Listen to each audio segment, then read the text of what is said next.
Guys, can you hear me at all? Can you hear me? I think I'm having serious issues with my streaming at the moment. I don't know if you can hear me. Can you hear anything in the background? I don't think you can hear anything in the background. Oh, I hate computers. Oh, but can you hear background music though? Can you hear background music? I don't think you can hear anything in the background. If it's just me, I can hear music. I can hear the sim. Let me just see if I could change this around here. Yeah, no sim sound, yeah, and I've got music playing, all the usual stuff. This has been an absolute disaster from start to finish. I just don't know what I've done. Just give me 2 secs, guys.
Welcome.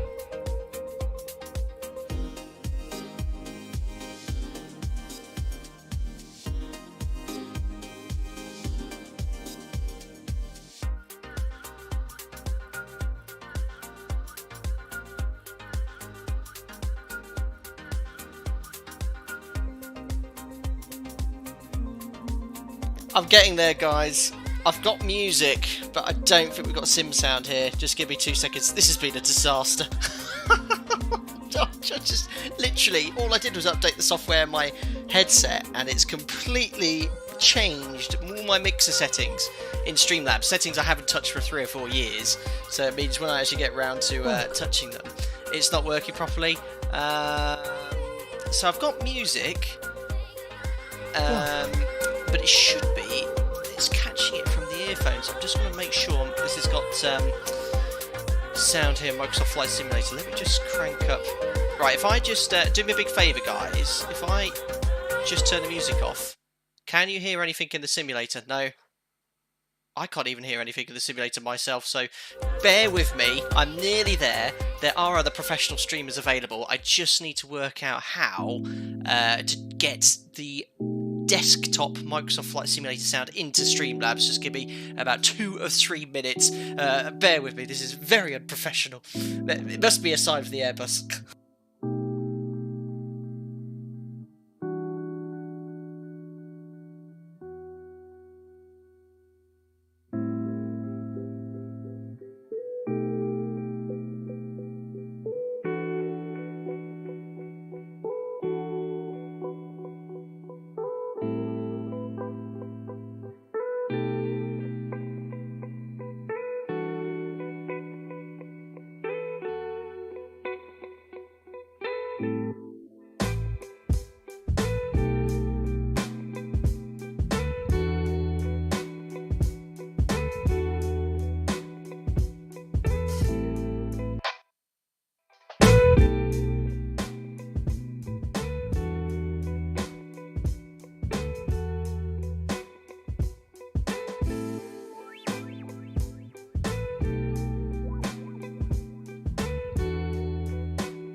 50, 40, 30, Thanks, Arthur. 20, 10.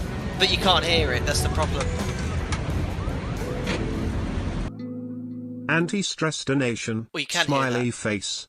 Okay. Well, that's working, I appreciate that, but I just need to get the... all I need to do is get the flight sim sound into Windows, and then I'm sorted. Just bear with me, guys.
Oh, guys. Oh, I can hear myself twice. I've definitely screwed something up here. Stand by.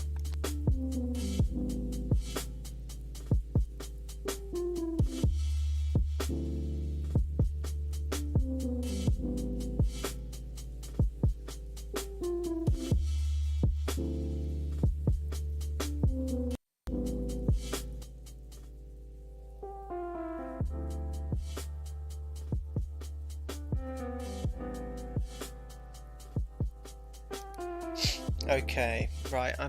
So something I've done here. I think what I'm just going to probably end up doing is sharing my screen so you guys can help me set this up. I don't know what I've done. That mixer, I've changed to headset earphone, which I've always had it on, but it just isn't picking up sim sounds. But then again, I can't hear the sim either. The sim is completely mute for me.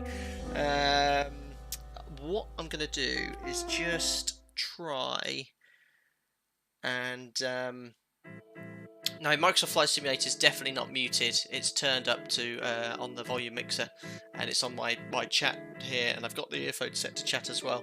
I'm just gonna reboot Streamlabs first, then I'll try the simulator afterwards, see if that helps.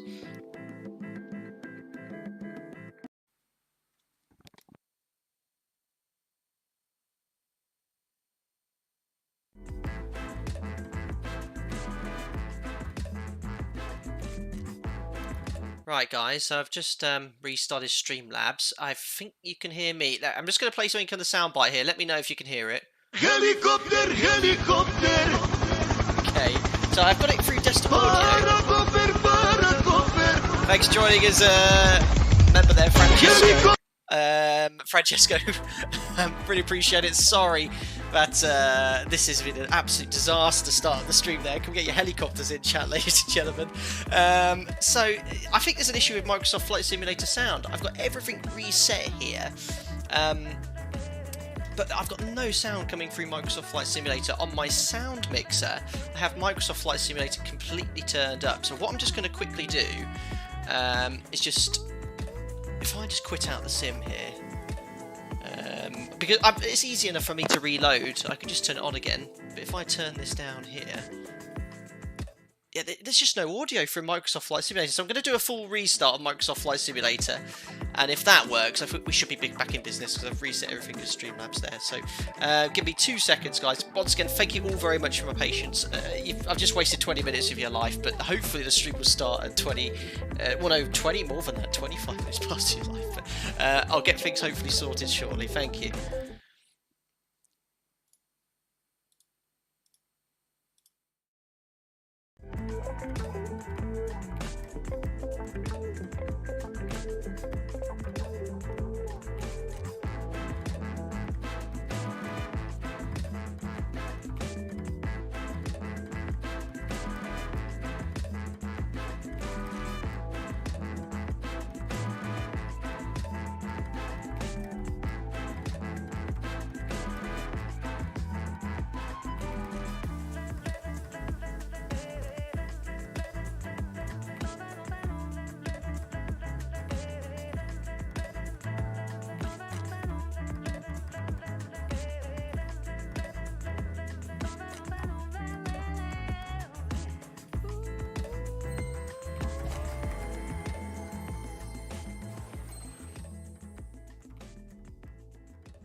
Can you hear that? It's working fine.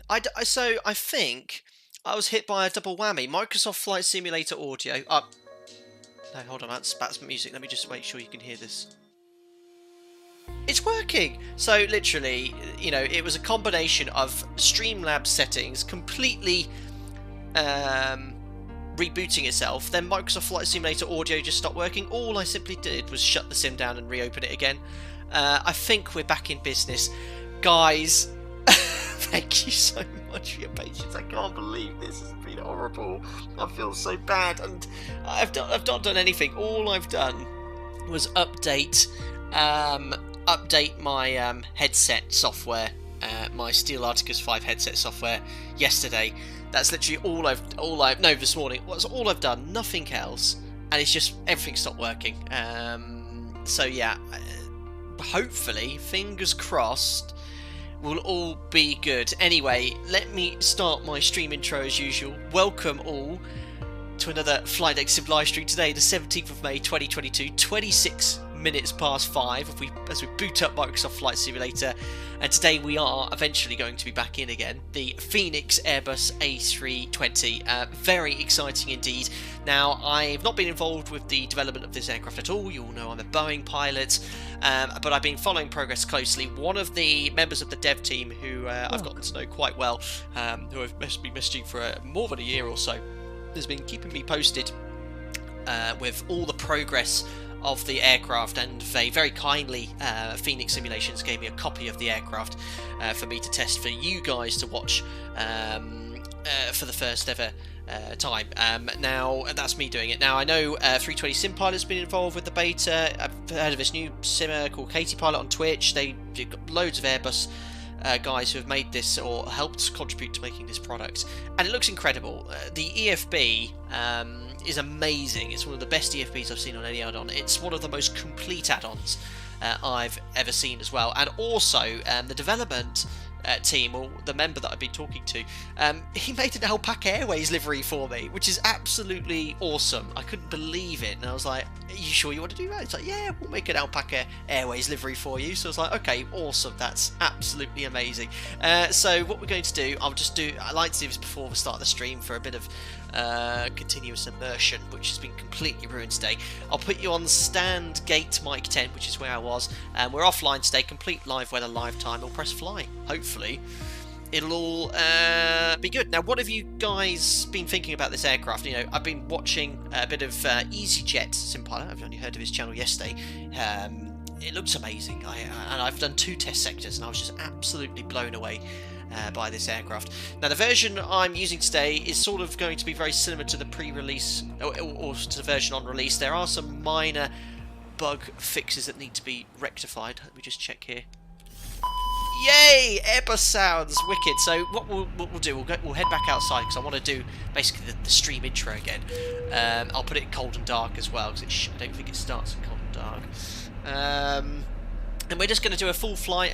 I've got all you in chat here to help me Airbus from A to B, because you well know I'm a Boeing driver. I've got a rough idea of what I'm doing. Well, I think it's actually cold and dark because I've set it for default there. Let me just put the stairs out and whatnot and get everything ready, because I want to show you the Toulouse scenery as well I got from Flightbeam Studios. So let me just go here to the Fenix option. I'm going to go over here to sim settings. We're going to definitely be late on our flight plan today. I might regenerate that. So let me just go to ground services. There we go. So we're going to put the doors open, 50, stairs, 40, 30, 2 left can go open, aft stairs, cargo and bulk doors there. Thank you very much, John Padfield. Can you pop round and fix my PC after the stream? Unbelievable. Fly Deck to Sim PC repair services at your disposal there, sir. Thank you very much, John Padfield, for your 50, your donation. 40, very kind. Absolute 30, disaster. 20, Definitely don't want 10. me fixing your PC. Thank you very much for the £5 as well. Really appreciate it. You don't need to sorry. Oh. Stream is always a big surprise box. Ha ha. Appreciate it, Phoenix. Thank you very much. I am sorry though, because I always make so much effort to ensure that everything runs as smoothly as possible, and Streamlabs settings is something I've not had to change for years, and then all of a sudden my update of my headset completely changed the mixer output and everything, so it's all looking good there. Anyway, what we're going to do today, we are just outside the front of Toulouse Airport. Alpaca Airways has just recently purchased a used Airbus A320, and we have let's say a base in Zadar. So we're going to fly from Toulouse, the headquarters of Airbus, to Zadar. Flight time 1 hour 45 minutes. Live weather, live time. The sim is looking amazing. This is the Flightbeam Sim Studios software, and I'm going to be following real-world Airbus A320 procedures. I've got a PDF which I found online, which is a checklist and guidance based off an Airbus operator, and I have flown the A320 on a number of streams in the past, and it's actually worked out okay. And we're going to fly or try an RNAV approach today as well, so it's going to be pretty exciting. Be wary of updates, Captain. I now know B9 Bot 1. I'm actually going to uninstall this flipping Steel Arcticus software thing that I've got running in the background. It completely broke everything in Streamlabs. But no, we're all here now. Only took us 20 minutes or so. Actually, no, 30 minutes. But because I started the stream late, yeah, I was meant to start half an hour ago. Anyway, I have a little look at who we have here. Mustafa GT. So when does the winner get the copy of the plane? So the giveaway will be right after landing. It doesn't mean you're going to get it straight away either. It means upon release, Fenix will send it your way. So I don't know when it's going to be released either. I do know the price, an unbelievably balmy 50 quid. I was expecting a lot more than that, but as you'll see here, and I'm sure you've seen it from other streamers, you're going to get an absolutely incredible Airbus experience as well. Hello Rosny134 as well, Francois Juba, Ekron, exactly, Lauren's here, 2 tons of love, Elliot Smith. Guys, I would love to say hello to all of you like I usually do, but I'm already running behind schedule, and what we're going to do is sort of helicopter our way to our aircraft. So here's the main terminal in Toulouse. Toulouse Blagnac. My best French there. Because we're offline, there's no aircraft here. This is the main terminal. I have actually flown into this airport in real life a long time ago when I was out of base. But yeah, it's really nice. First time I've actually installed any Flight Beam Sim Studios scenery. I purchased it yesterday, but it looks really nice. But I thought for the ultimate Toulouse experience, Airbus experience, we try and use the payware scenery. 2 runways then, 1-4 and 40. 3-2. We're going to take off 1-4 right today, and we'll make our way over towards the Airbus factory here. That's very generous of you, Anthony Corony. Thank you very much. Long time viewer, first time donator. Here's a euro per minute late. Oh, Anthony Corony, that's very generous. You don't need to donate based on being late. I should be giving the money back to you in compensation. That's very kind of you, Anthony. Thank you very much for £21.96. Appreciate it, and thank you so much for watching for so long. Your generosity there is really appreciated. Thank you there. So look at this. I was going to actually start off on this stand here. I think this might be like the Airbus delivery centre. So, you know, Boeing have this, but when you buy a new aeroplane, they'll invite you there to this posh suite, and then, I don't know, you get some flowers and whatnot, and then you depart from this area here. But I think this is where they deliver all the aircraft. Look, we've got static belugas around here. Really nice, high-quality scenery here. It's absolutely huge area as well. I don't know what's made in what part of the Airbus factory here, but yeah, the Airbus delivery area, very cool, Lauren. But here we are. I'm guessing this is one of the main production lines, and even more aircraft there. We've got a Lufthansa A320 ready to go. Really cool. But no, Alpaca Airways bought a used A320, and the team of Airbus / Fenix have painted one up for us. So let's head over to the aircraft here. Look at this scenery, absolutely glorious. We've got to find where we are actually. Lots of A350s here, A320s, whatnot. And look at this, we are wedged in between a TAP Portugal and Delta Airbus A3 wing engineless 30, I think. There we are, but there's the Alpaca Airways A320. Thank you very much there, Berlin Flight, for the 32 months. Can't watch live, sorry, as we're heading out, but I hope you and the plane make sure that it stays a clean flight. Yeah, best of luck for me. Thank you. Good luck. We're all counting on you. Mustafa, this is a payware airport from Flight Beam Studios for $20. Sleepy Lamb, thanks for the 37 months membership. Don't stress, Captain. We're all privileged to be part of your adventure. Proud to have been there all this time. That's very kind of you, Sleepy Lab. I was getting really stressed. I really was. And I actually joined Discord, and thank you, Joe, one of my mods, who was quickly helping me there, seeing if you could hear me. But it wasn't the end of my words. But fingers crossed. The only issues we'll have now is my Airbus lack of knowledge related issues moving forward there. Guys, would you like to see the Airbus rant video before we get started? If you are new to the channel, I do have a love-hate relationship with Airbus, and when Microsoft Flight Simulator was released, I had to go flying the default one, and I had an absolute mare. We're going to have a much better experience at this high-fidelity Airbus. So let me just show you this very quickly. I'll just say thank you very much to Mr. Snowhill for their membership as well. Welcome aboard. Glad you're enjoying the content. You get invited to our members-only Discord. Enjoy the custom emojis and chat as well. And for those of you who haven't seen it already, here is my Airbus rant video, not made by me, one of my members, I.M. Perez. Here we go.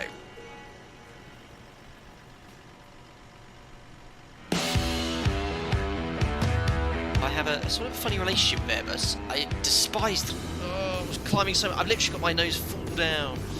Again, I'm no Airbus guy. I hate Airbus. I'm going to skip another Airbus one because I don't like Airbus. Here we go. In an Airbus. Fantastic. Great. Wonderful. It's an Airbus. It shouldn't let me bank over a certain point anyway. Oh no. Go on. Checked. Got full up.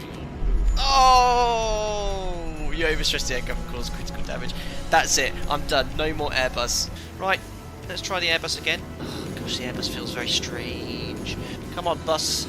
I can do Airbus. Look, I'll put it in climb. No. And now it should maintain the speed, shouldn't it? No. Unbelievable. I hate Airbus. Unbelievable, isn't it? That's one of my members, Ian Perez, who made that some time ago, actually. And yeah, that Airbus is the default one. An absolute ball I've had in that before. So again, Ian Perez, that doesn't get any older. So thank you very much for making that when you did. Awesome. So guys, here is the Fenix A320. Completely cold and dark, stairs extended. We're going to have a look at this, do a little bit of a walk around. Not that I know what I'm looking for in an Airbus, but just show you the quality of the product you're receiving here. It's absolutely incredible. Scottish class video, I know, absolutely. Matthew Presley, God, I hated the first time I flew an Airbus in full motion sim. Such a weird thing to hand fly. Oh, we don't really hand fly an A320 or an Airbus. You just sort of wiggle the stick around and let it move. We've got non-normal checklists involving the tray tables to look at as well later. Pangolin, thanks for the 15 months membership. I think your relationship with Airbus is more of a hate one. No, not at all. I do really enjoy flying the 320, and this one is something special. Scrooge Shock as well, welcome aboard as a member, buddy. Glad you're enjoying the content. You get invited to our members only Discord as well. Hope you enjoy using the custom modes in chat. Thank you. Right, so here we are, just to show you the beauty of this external model. We'll work our way down here. So the big difference between the 320 and the 73, obviously apart from manufacturer, is one of the biggest reasons differences is the height. You're so much further up above the ground here, which you know, allows them to put engines where they're meant to be. You know, as the 737 generations have gotten older, they've had to basically move the engine forward and curve them at the bottom to fit it. Here they just fit properly. Tim Fraser, thanks for the £2, buddy.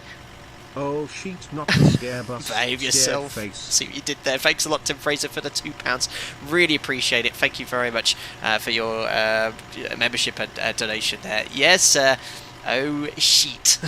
It is the Airbus. Right, anyway, guys, I appreciate the generosity. Just to keep the show on the road, I'm actually going to mute the alerts here.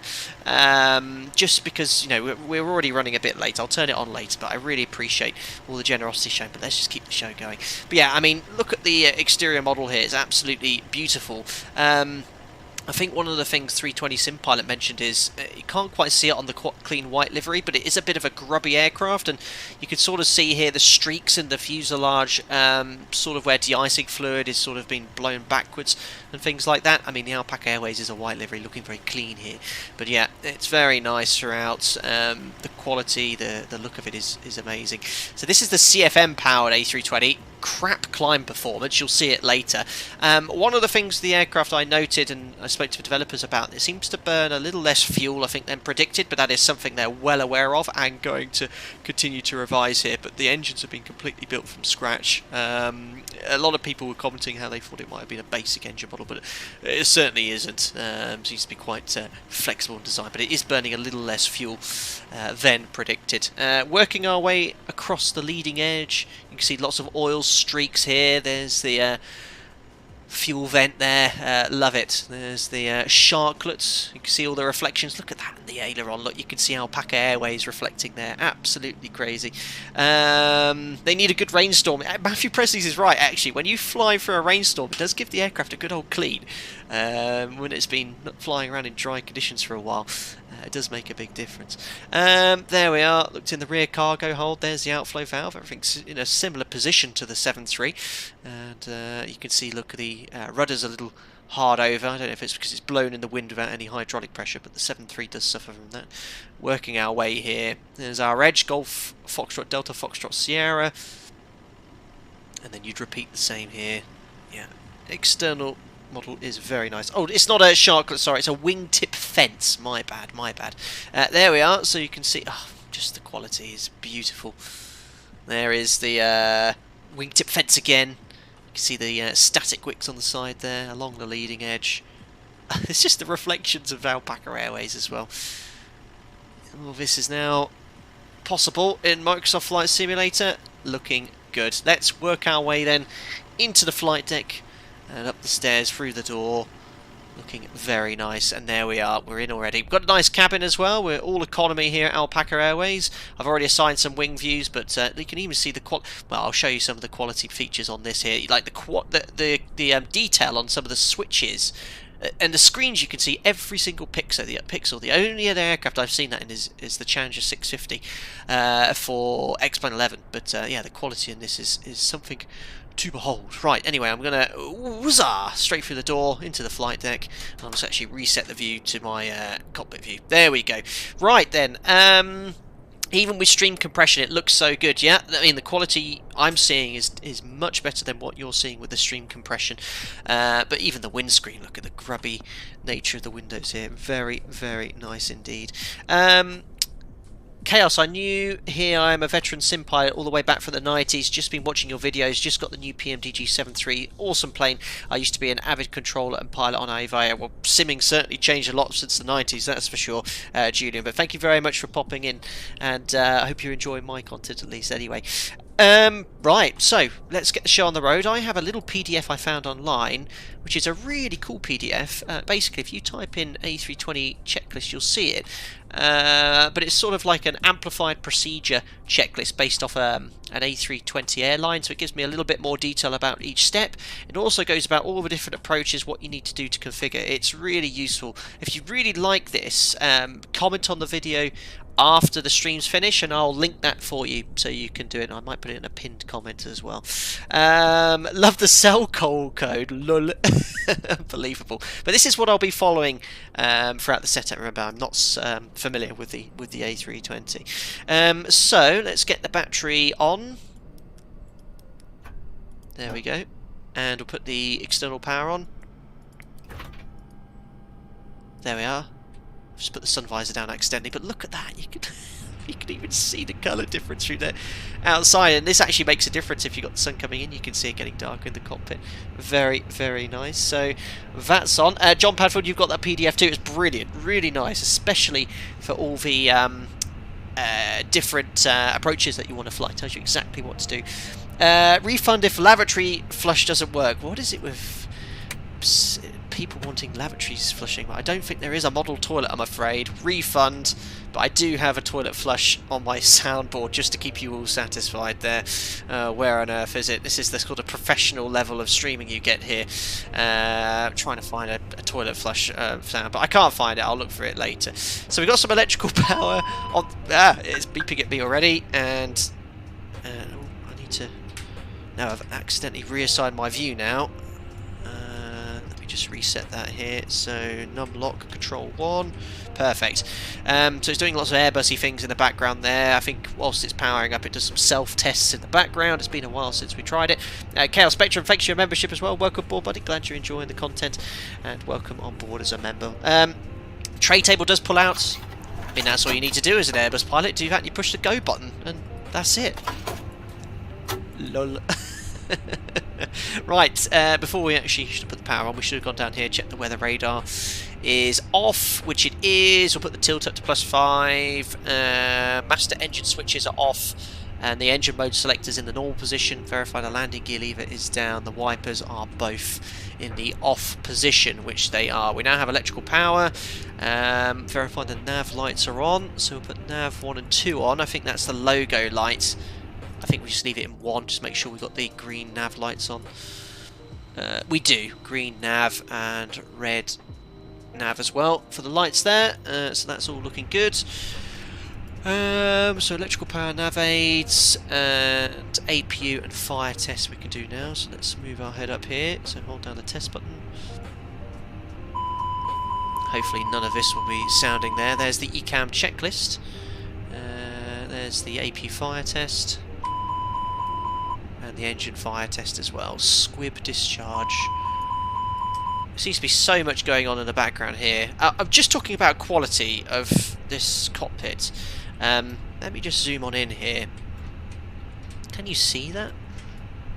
Can you see this as well? And look at the pixels on the displays. And look at the texturing on the little knob here. When you change it, look how all the pixels individually change. It's Challenger 650 quality, and I didn't think I'd ever see anything that would be close to that. And you'll see this when you move. Look at the pixels here. It's insane, and it's 50 quid. I know, and I have been led to believe it handles and does everything an Airbus should do as well. Yeah, it's incredible. And don't forget, what you're seeing is is the stream. You know, the actual screen for me is much clearer, much clearer. So we've done the fire tests. We'll put the IRSs, or whatever it is on a Airbus, ADIRU maybe, to nav. 3 nav lights, begin the IRS alignment, and you can perform fast alignment if required. Check then the MEL, the tech log, QRH, iPad, airfield data, weather, ECAM status pages are all modelled. So I think on here it says select engine to verify engine oil quantity. So we have here 20 quarts, so plenty of oil. Hydraulics, I think this little green arrow is your hydraulic quantity, so it's full. No hydraulic pumps on at the moment. Check the brakes, it says, by turning off electric hydraulic pumps, but brake accumulator pressure is fine as well. Check the emergency equipment, CBs. The dev I've been talking to, as we fold this down here, said there's over 300 of the circuit breakers modelled here, and the CBs do work. So for example, brake wheel fans, boop, you can pull, and it stops the brake fans from working, I believe. Yeah, not all of them, but well, some vast majority of them are all working there. So yeah, it's crazy, absolutely crazy. So we'll then do the exterior walk around, check the checklist, and then we do a cockpit preparation flow. So it talks about, first thing is here on the overhead panel, so any white lights turn off. So crew supply, fuel tanks on. Get the aircraft loaded up here shortly. AP we don't need. We'll arm the emergency exit lights. We're going to have a full load of passengers. I know we're sort of simulating a delivery flight, but we'll go fully loaded today. So, what's the time? I'm running very late in this stream. What I'm going to do is update our off-block time to 1/4 the hour. Okay, so we're going to say it's 17:15 Zulu. We're going to go off-block. So what I'm just going to quickly do here in the background is update my operational flight plan. So Zulu 17:15 Zulu. 17:15 Zulu. Generate the flight plan here, and what it'll do, this is fully syncs with SimBrief and Navigraph. This, so if you have a Navigraph account and a SimBrief account, it's got everything you need. You can look at the flight plans, you can look at the charts. It has full performance. It's the first ever add-on I've seen with full OPT. You got full performance for takeoff, landing. You can do intersection departures. You can even model technical issues and failures on the CDL, which will affect landing performance as well. It is so much here. Oh, Matthew Presley, the bot accounts sure don't beat around the bush anymore, do they? No, we're usually quite good on keeping on top of the bot accounts, but I don't think we've had any for a while. The mods do an amazing job here. So what we're going to do is go to My Flights. I've already got my SimBrief details, but tap to import from SimBrief. And there you go, you can see I've updated the off-block time now to 17:15 Zulu. So I've got 25 minutes to be pushing back from there, and it's based off the scheduled block time to be on stand, or landing at 15 Zulu, on stand at 19:20 Zulu, so 20 past 8 local time in the UK. So it will be a nighttime approach now. Oh, you can use your EFB on your own tablet. Yeah, I forgot to mention that. This is amazing. So if you go here, use external device, just put in your IP address, and it's working on my iPad. In fact, if you want to head over to my Instagram, I will show you a picture I took for the guys in Discord this morning, showing you how it works, and it's completely independent as well. So you can have whatever page you want on your iPad, and then you can have something on yours as well. So I'm just finding the picture I posted. There we go. So I'll put that in my Instagram story, and it just works through your web browser. Really cool. So I'll be using that in the background to view my charts, which is amazing. So press the home button. We'll go back to Fenix there, so you can see it's all imported the flight plan. Gives you your weather information. It will collect your ATIS off your online on VATSIM as well. But you can see the weather's really nice here in Toulouse. Variable 5 knots. It's 31 degrees actually, absolutely toasty. 1016 the QNH, which I think is already set up there. 1016. Plug the iPad charger. Yeah, that will discharge your iPad. So there you go. So you can see it's only on battery now, but you can unplug it and plug it in, which is really cool. You can also open your window. So if you hold this down, you can slide it open like this, which you would do if it's 31 degrees without the AP on. Don't let me forget about the window being open there. So there we are, META for Toulouse, and we have it for Zadar and our alternate Zagreb as well, so all the weather information's there. There's your routing information, you can view on an interactive map as you go along. Ground services we've already had a quick look at today. You can toggle your jetway in Microsoft Flight Simulator using this. I've got the doors connected as well, and we're going to go over to mass and balance now. So I'm simulating a full load of passengers, you know, Alpaca Airways inaugural flight, it's a sellout. So 162, you can push this, look, it's already pre-selected 162. I'm going to put 2 tons of cargo on here, and that's giving me a planned zero fuel weight of 59.0 tons, very heavy, very close to the maximum zero fuel weight of this aircraft. And fuel, if we have a look at our operational flight plan, I need to go to, if I remember rightly, pilot brief. Import the SimBrief flight plan here. It's such a user-friendly, good-looking layout as well. There's the SimBrief flight plan. You can see here 7278, so we're going to go for 7.4 tons of fuel. It's a lovely weather and en route today, so we don't need any extra fuel. 7.4. We'll go back to departure performance. Oh no, that's the performance calculator, my bad. Fenix, isn't it? Mass and balance. This one 7.4. Bit fiddly here. There we are, 7.4. We can close that, and then we can select load aircraft. You can either do it fast or real. Now I want to be off at 15 past, so I'm just going to use the fast time, 9 minutes. Can't probably get that many people on there. And there you go. It's going to start loading the fuel and the passengers instantaneously, so you can see that there's the cargo, there's the passengers. You get a little manifest look, you can see some of the passengers on board the aircraft here. So Davine Barron and Camilla Odom are on board today. Yeah, it's just a nice touch to have that. So that's mass and balance sorted. There's your panel states and sim settings as well, which I've had a little play with and configured it how I quite like it. I've got sync altimetry on, for example. So we've got passengers and fuel loading. We've done our panel scan up here. There's no white lights, and we've done our fault fire tests. We'd probably get the APU running if it was hot, but I'm just going to carry on with the rest of the setup there. Greg Scott, is Escobar on there? Didn't notice. Maybe there. Captain B, unbelievable comment there. Boeing guy flying an Airbus. Yeah, you're going to have a laugh with this one today. Andrew, you should switch to the analog standby instrument and cage it. I did see that. I'm just going to stick with the digital one here, but I plan to do another stream in a couple of days in this aircraft. Yeah, 162 is not an all-economy layout. Yeah, I don't know how to change that. I think at the moment it's sort of based it off some business class seats and economy seats. Obviously, the cabin is all economy. If there's a way to change it, I don't 100% know how to do it. But yeah, what was it on here? 162. So if we go to mass and balance, yeah, you can see, look, 29 boarded. So it looks like the cargo boarding's done, so I can hear the cargo door closing. There they are, they're closed in the background, which is pretty cool. Revenues, a few other things you all may miss are things like you drop the backup compass and start the APU. The starter will cause the compass to swing due to interference. I am aware of that, so yeah, it's to do with the start contactor, one of the mods told me. And as the amperage is drawn on the overhead panel, it causes the compass to swing. I mean, it's little things like that that are modelled with just it's really, really nice. I have heard about the wipers, and they do clear the rain. I thought PMDG said that wasn't possible, but yeah, this does clear the rain, which is pretty cool. But the weather today is, we've got no clouds, but I'll perhaps for the next stream on Thursday find some gnarly weather conditions to fly in, which would be really cool to try. How are the frames at the moment? So are pretty good. At the moment I'm on 55 FPS according to Fly Live. I'm getting about 40 in the cruise. With everything on high end. I think the PMG is a little bit FPS friendlier, but it's by no means a problem for me on my PC.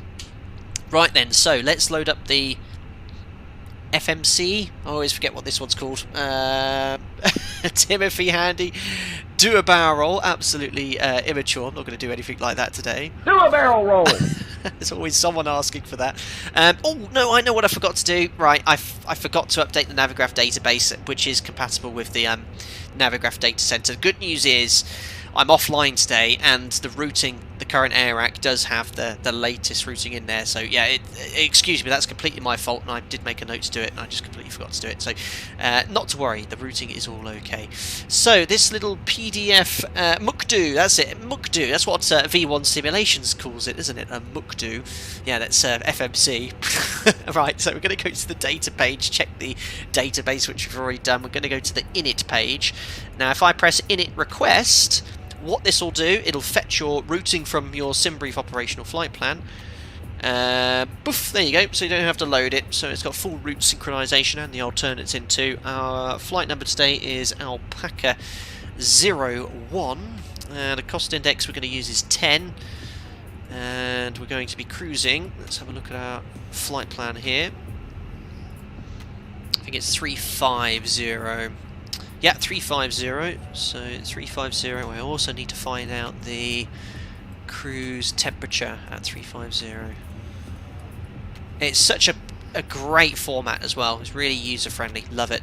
So 350 at -52. 350 / -52 is in, and init B, which is over here. Loading is still ongoing, so I think I can perhaps see what my zero fuel weight should be once loading is complete. Otherwise I might just have to wait until the loading is done. Oh no, it is here.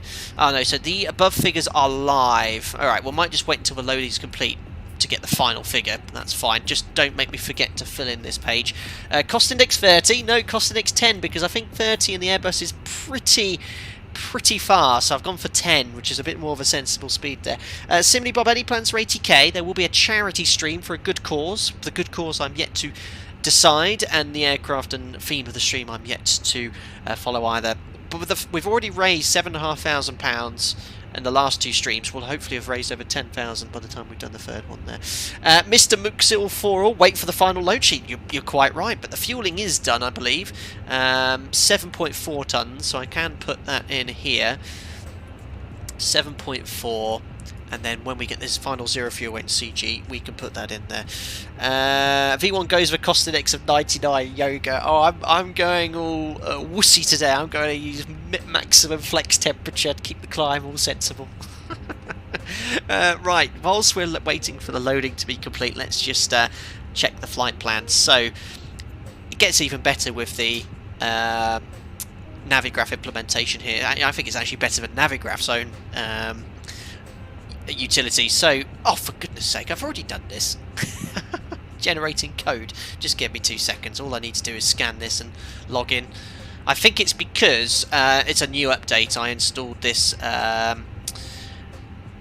prior to the stream, a new update for the aircraft there. So I'm just logging in with SimBrief on my phone. It's amazing. I never know how this stuff works. It's amazing. So I've just put my email in and my password. And that's all going through now. So sign in. You would like to link Fenix to your account. Yes. Yes, you can access my information. There we are. How does it do that with the phone there? Right, so firstly, we need to go to import routing again. So this will import your SimBrief flight route data, and it's already selected your departure airport, your route, and your destination, and your alternate. Amazing.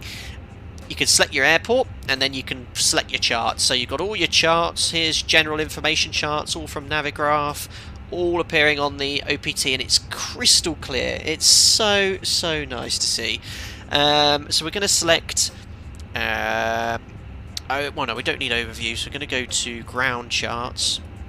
We're going to select the airport charts here. You can then select star to favourite them. Our SID is going to be at Amolo 5 Hotel. There it is, Amolo 5 Hotel. And once you've starred it, you can go to clipboard, and there you go. You have them at quick access them there, so you can select airport. There you go, you've got your little blue arrow there, and there's the SID as well. Really cool. Password is Boeing Jack 73. Unbelievable.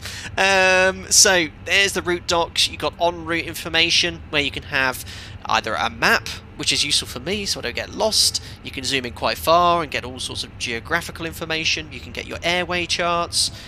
It's so clean and so easy to use. Chart is included, or is it Navigraph integration? It's Navigraph integration, but it's integrated so well.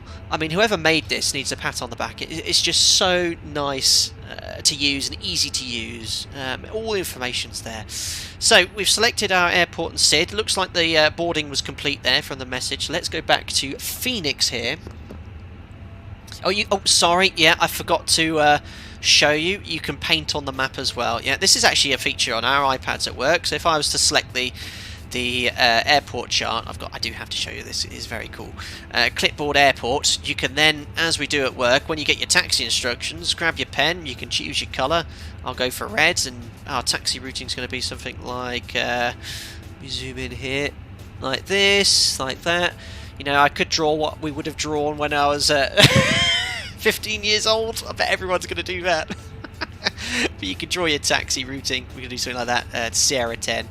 There you go. And you can even put other stuff like I love Boeing. I'll put Airbus today. Look, I love Airbus. There you go. So, yeah, you were going to draw a cat. No, other professional streamers are available. Just sorry, my inner child came out there. We're all a Jeremy Clarkson at heart, aren't we? Clip that. Oh, if I did actually make it with the mouse, didn't I? Unbelievable. Oh.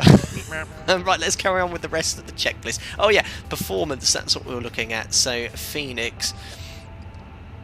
Let's go to my flight. Oh no, where was it? Mass and balance. There we go. So a final zero fuel weight is going to be 59.0, which is on the sim brief operational flight plan as well.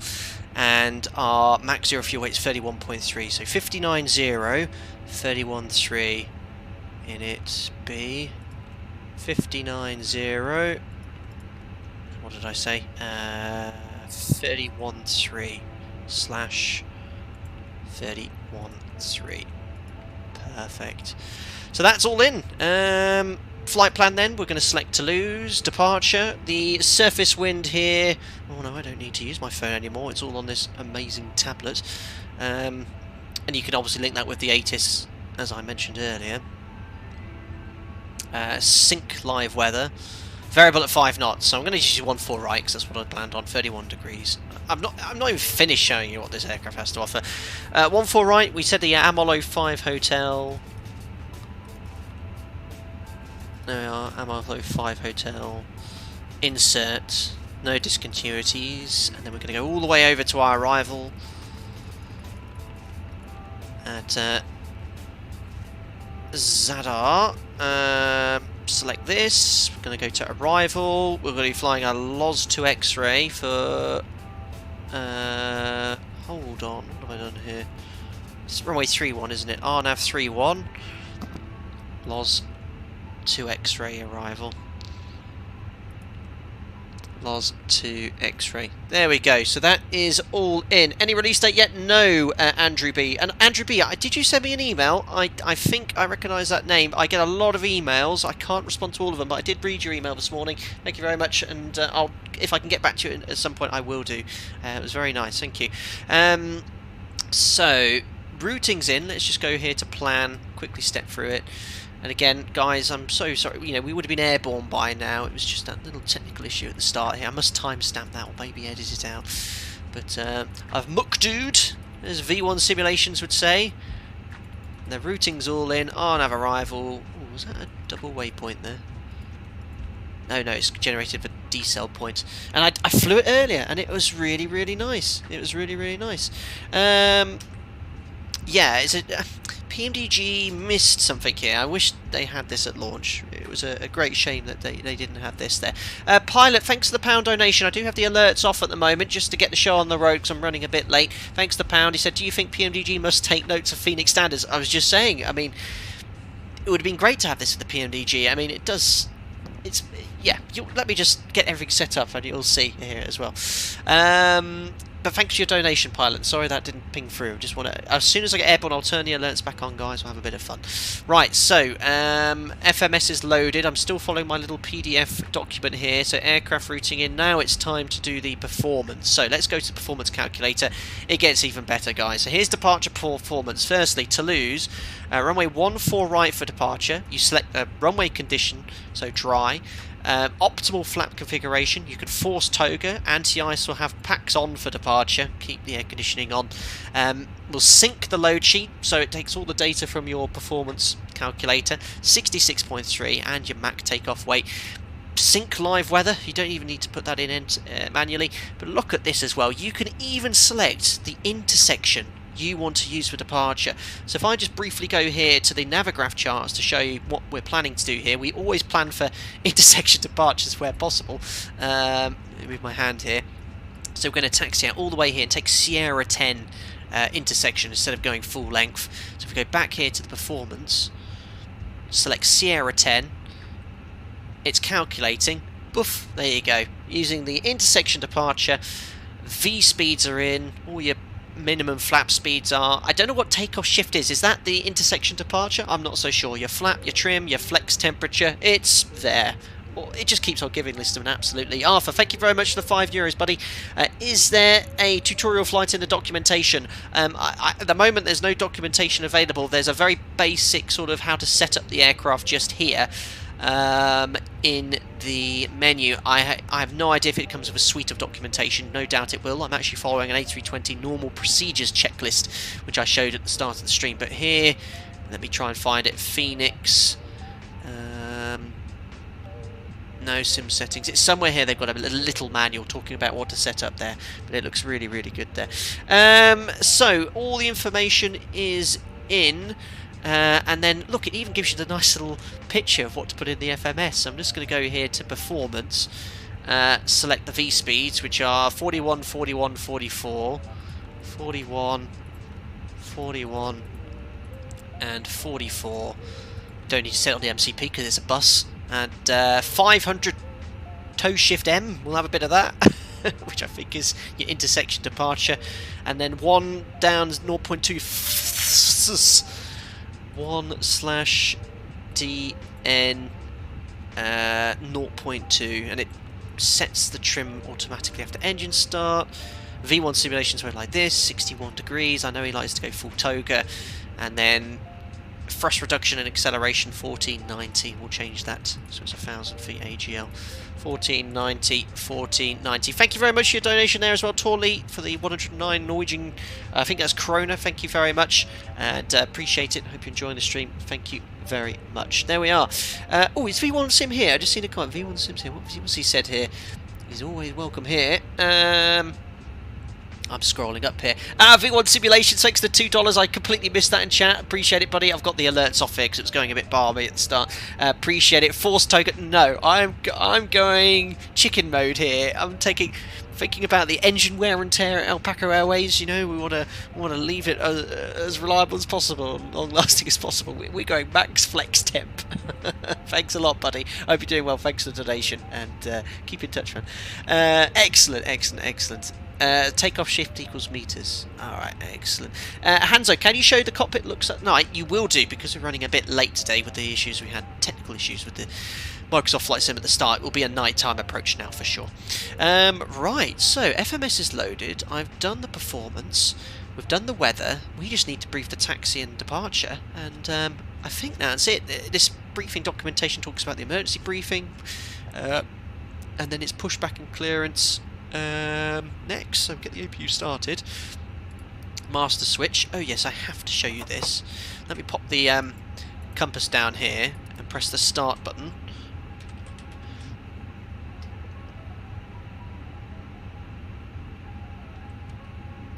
And you'll hear this click in a second. Watch the compass. Right, hear that click and see how the compass swings? So the reason that compass is swinging, the dev told me about it because he was really, it was amazing. I couldn't believe it. That clicking is called a starter contactor, and basically, because there's electromagnetic interference in the overhead panel to do with the APU starting here, booting up in the background, it causes the compass to swim as the amp draw increases. That's really cool. And then when the APU is started, the amp draw decreases, and the compass will swing back. It's crazy. Goes without saying, the sounds on this are amazing. I think maybe a little loud than the engine sounds of the cockpit, but I ain't complaining about that. Welcome aboard, Robert Gee. Glad you enjoyed the stream, buddy. Get invited to our members only Discord. Hope you enjoy using the custom modes in chat as well. Thank you very much. There we are. APU's up and running, and it says available. So all I need to do is do that. Turn off the external power. We've done the performance. We'll now go here to Fenix, to ground services. We can disconnect the chocks, the GPU, and the stairs have already gone because I think the oil's looking good. Yeah, the FPS is very good for me. Excellent. No second flight plan, Ilias. No, I haven't here. It's Captain Canada here. We get V1 was here as well, and XB72 someone said was here as well. We get a lot of streams popping in these days. Mick Homburg, you've got a company message. Yes, company message. This has full CPDLC integration with VATSIM and Hoppy, which is really, really cool. Hello, Captain Canada. Hope you're doing well, buddy. Nice to see you in chat. If you go, everyone doesn't know, Captain Canada is a very entertaining streamer. I've seen often a few of his streams as well, and if XP72 is here as well, hello to you. I missed you in chat though. Right, so if I go to menu, I think it's ATSU, which I have absolutely no idea what that stands for. And this is data link. And yeah, a full Hoppy integration with CPDLC online on VATSIM, which I hope to use in a couple of days' time on my next stream in the Airbus. So ATC menu maybe? Message record? No, because it's not from ATC, it's a company, isn't it? How do I get to company messages? AOC menu, received messages. Aha! There we are. Messages about the load sheet. So I think it's just your loading information from the company. Potable water, prepared by Jamie. Amazing. Accept. Return. And we'll do this one as well. Accept. And I think that clears the received messages on there. Very, very cool. AOC cap. Whoa. Oh, you guys are telling me where to go. I found it. On my own somehow. Superb. Right, let's go here to flight plan. There we are. And we'll get the APU bleed on. There we are. That'll get rid of the pack fault lights. And I think we are all good to go here. We'll pop the compass away. There we go. Right, so imagine we've got push and start clearance. Beacon we can turn on, which is here. Transponder to on, and we'll move that to, what does it say actually? It just says move it to on, set as required. I really don't know. Probably stay on standby, would it? I wouldn't know what they do here. Ground control isn't on. I thought I turned that on here earlier. I do want landing flap free later. I need to remember to do that. This is something I've forgotten here. Looks okay. There's nothing moaning at me. I think we're all good. So Jamie is who shouts, please release parking brake at us then. I have no idea. Is that the person that was talking there in the background? No idea at all. APU bleed of God. I'm not on VATSIM today, guys. Spirit Wings, talking to V1. Blue Bear, that livery though. Yeah, I don't know if this will actually be available with the huge amount of liveries that will come with this aircraft, but I'll make sure it's available on the Alpaca Airways new website for you to download there, which is pretty cool. Oh yeah, so I haven't done the taxi or SID briefings, which is why I've not set the initial climb. So, sort of talking about my operator, we're going to push back here, face north, following my operator's checks here, and then we're going to go on this parallel taxiway all the way to Sierra 10, and then the departure is going to be the Amolo 5 Hotel for 14 right. So 14 right, we can just highlight this here so it's easier to spot later. I'll just put a little black dot there, that'll do. So it is climb straight ahead to 800 feet, then make a left turn here, and it is sort of overshooting the turn, which it has to. You can sort of see it there, 800 feet is in the FMS, left turn, and then we're going to intercept the 042 inbound to Gaiac. Flight plan here. 042, there's a speed limit point 250 below 100 to Gaiac, and then we're going to go to, well, before Gaiac, we're going to intercept the inbound to Medap, which is off the 064 radial. I've got my pen on here permanently, so I'm just going to draw stuff. Get rid of that, it's a hand, there we go. And then from Medap, we're going to make a right turn to Omolo at above flight level 200. Now, on my practice sector, I've been struggling to make this restriction at Omolo. I think it's just because of the CFM, and we're quite heavy today. So that's it, and the stop level for this SID is initial climb flight level 70. And because it's an Airbus, everything else is done. I don't need to do anything else. A fountain pen leaking, brilliant list of it. Right, I think we've covered it all. Beacons on. Let's call ambitious pilots for pushback. And that is loading. And we'll do something like this, and then something like this. Perfect. Robert Gee, if I missed you becoming a member, I think I managed that one, but welcome on board, buddy. I've just seen it come up on Streamlabs there. Request pushback. Cockpit to ground. This is ground. Stand by. Excellent, he's on his way. So we're going to go back to ARC. Select a bit of constraints. There we go. Cockpit window, thank you. So look, there's a little switch here. It's very similar to the Boeing, actually. Push that to be able to slide the window, and then push this in here.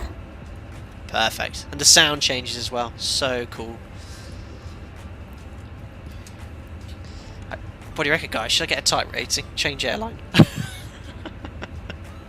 Captain, the FO has arrived through the flight deck window. Unbelievable, Automarkle. Toggle pushback might screw you over. So far, so good. Not any problems. Okay, sir. The bypass pin is installed. All doors and hatches closed, and all ground equipment is removed. We are 3 minutes Parking brakes are late. set. You may lift. You're right. My Parking brakes flight. set. Lifting the aircraft. I think on one of these pages it will tell you. Yeah, look, 3 minutes late off block. We should have been off block at 17:15. It's now 17:18. We are cleared for start and push. Okay, cleared for push start. Please release parking brake. Parking brake released. Parking brakes are released. Commencing pushback. You can start the engines in sequence. Beautiful, It will guys. start in the sequence. If you are enjoying the stream, don't forget to like the video. Helps out the channel a lot. You'll have to watch a Boeing 737 captain fly the Fenix Airbus A320 for the... Well, I've done it before, but first of a time on a live stream. Even for the start there, it was absolutely atrocious start. With sound audios, Microsoft Flight Sim audio issues. Took 20 minutes to fix, but we got there. We got there. Right. Starting the engines on this is a piece of cake. Even I remember what to do here, even I'm scrolling to double check. Verify thrust levers are idle. You move the switch to ignition start. You just simply move the lever up. This is easy. There we go, look, it's doing Airbus things. Cheers, Jamlin Stagecoach has got openings for drivers. Well, I think we would have go outside for this, won't we?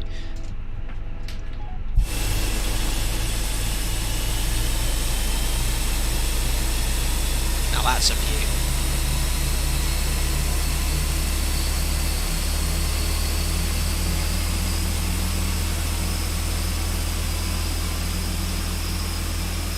AT equals Airbus things.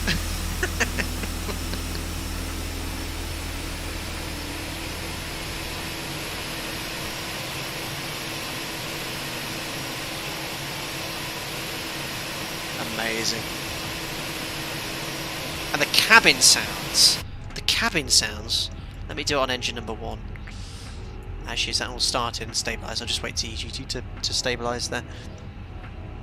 Can we hear the PTU barking? We could try. Let me just do this and we'll go into the wing view.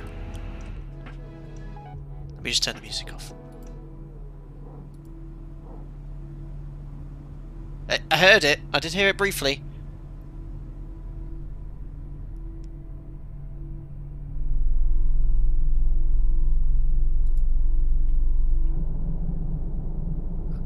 The airflow Okay, sound. pushback completed. Please set your parking brake. It's amazing. Ground, please cancel pushback operation. What? No, just parking brake. Roger, pushback cancelled. Well, okay. Can you hear that? Amazing.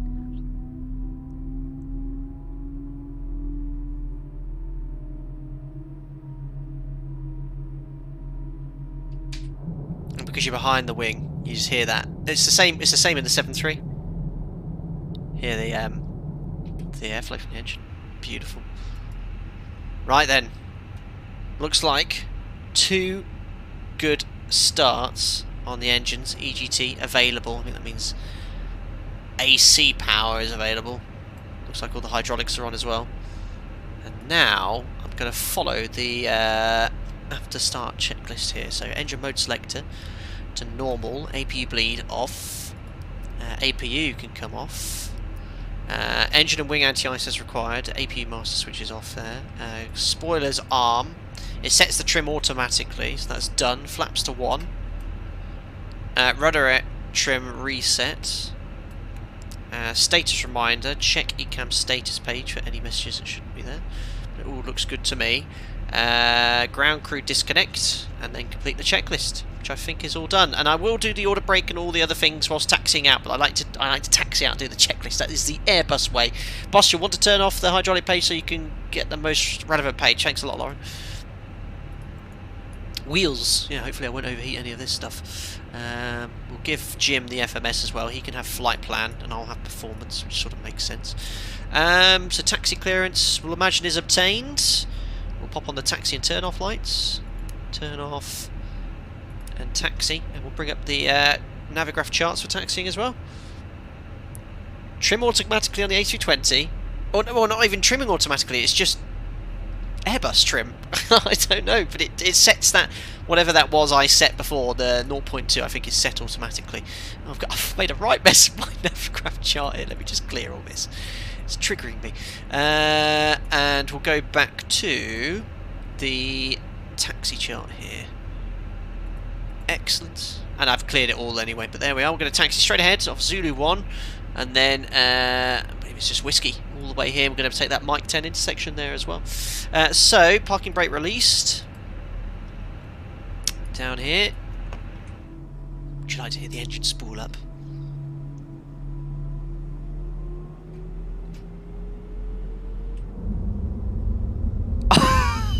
So good.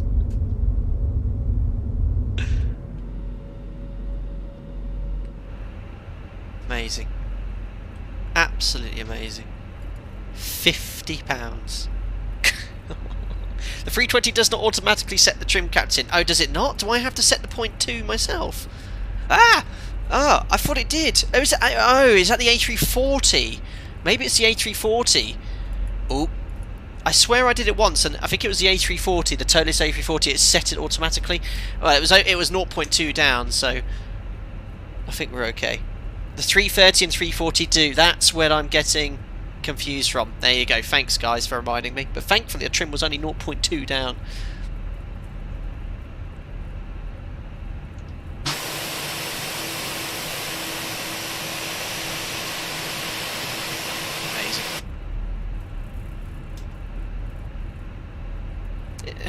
Yeah, it's a shame the PMDG doesn't have that. If it had this, it'd be such a nice... It would be much better. I love the PMDG 7.3, don't get me wrong, but it really could have done with this EFB. Yeah, Takeoff. I've heard it on Takeoff as well. I'll have to turn it down slightly because the Microsoft Flight Sim sounds do get very loud. But it is epic. We should shut that door, actually. Love the slamming door sounds. Right, on the parallel taxiway, let's do the before taxi checklist. So lighting is all set, brakes we've checked, order brake max on, config, no, call forward, tell them we're ready for departure, get up to a maximum of 30 knots here. That's our maximum taxi speed in the 7.3. There we are, there's 30 knots. Speed brake we've armed, and flight controls. Where are you? Flight controls. There we are, so observing that whilst taxiing. So elevator, full up, full down, aileron, full left, and Full right. Rudder, it's assigned to my tiller, so I need to be quite quick with this, otherwise I'll be on the grass. Left. Right. There we go. I need to get a separate tiller. It'd be so cool. And press the takeoff config button. There we are. Ecam no blue, ladies and gentlemen. But I am going to do my own operators before takeoff checklist because it allows me to double check the configuration, make sure we're all happy. So config, we've done. It's the takeoff config checked. Flaps, we have one with slats selected and displayed on the Ecam. Stab trim is set for departure, 0.2 units down. Takeoff briefing. The air conditioning and pressurization is set. It's a PAX-on departure in the Airbus. Our V-speeds are 41, 41, 44. Yeah, not on the MCP, but there it is on the PFD. Our departure is going to be the Amolo 5 Hotel SID, straight ahead 800 feet. And then we're going to make that turn inbound to Gaillac. And then Amolo. Stop climb flight level 70. Any problems will climb straight ahead to the MSA, which is 3,000 feet here in Toulouse. And then we'll be all good. Excellent. Checks complete. Flap 5. I know, Robert S. I'm so used to saying flap 5. It's crazy. Look at the Airbus factory here.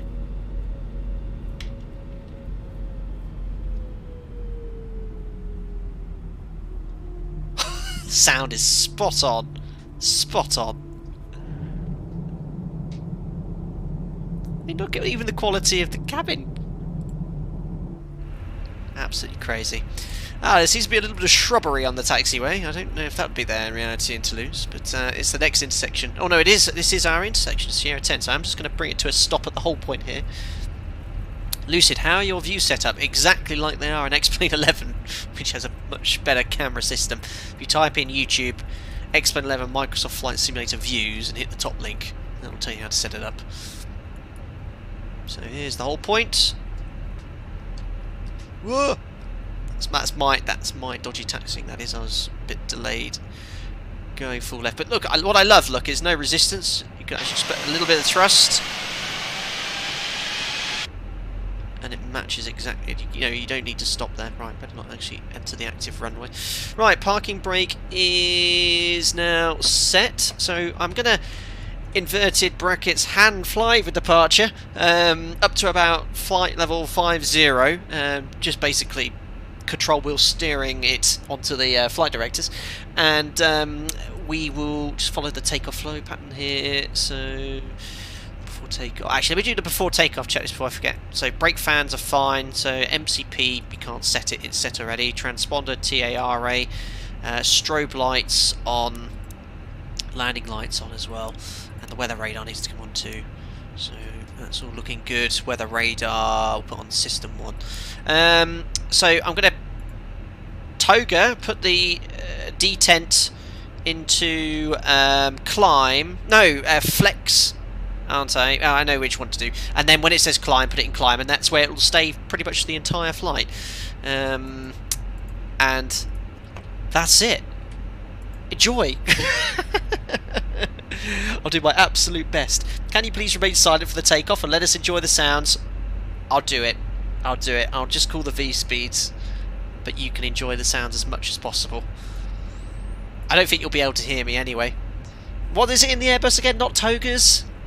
Get your flexes in chat? Did you set the cabin pressure? No. Predictive wind shear's not on. Oh, it's. I don't think it's modelled there. Chat is flexing right now. Yeah, togas. Just get your togas. I've only got toga options.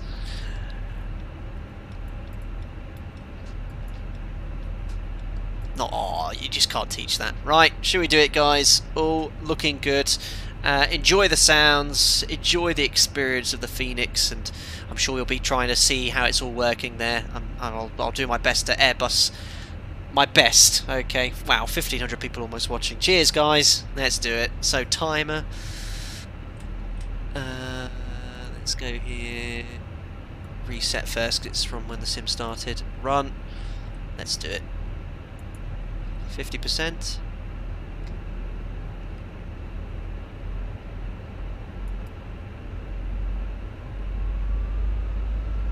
So 50% looks good. a flex 61 SRS green, runway green.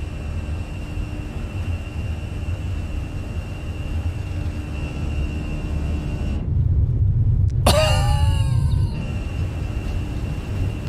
had to listen.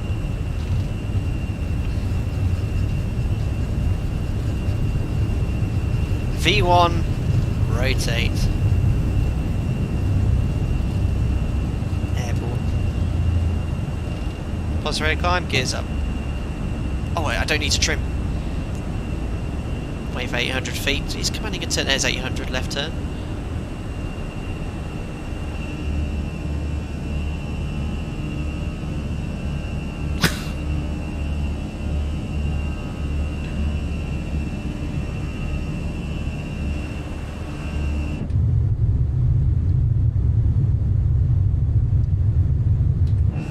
Wow. Amazing. Right, I'm not walking where I'm going. Thrust lever climb. My bad. Trying to find the D10. There we go. So wait for S for flaps up. And it's a bit wonky because I was looking out the window there.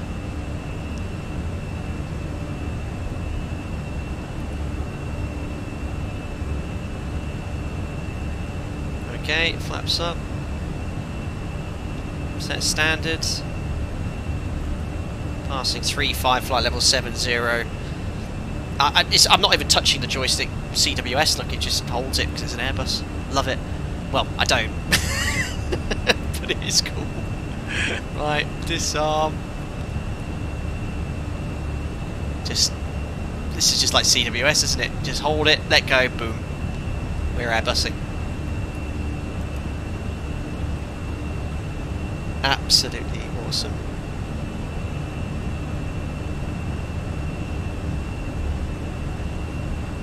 So my airline approaching our cleared level. We select vertical speeds.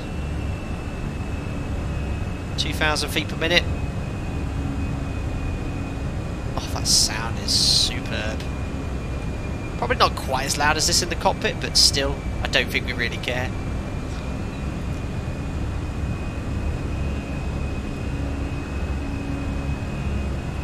There we are, intercepting 042 or 222 radial to Gaiac. YVS, so Infinite 224. At my airline, we do it to reduce the risk of a TA and even an RA with traffic.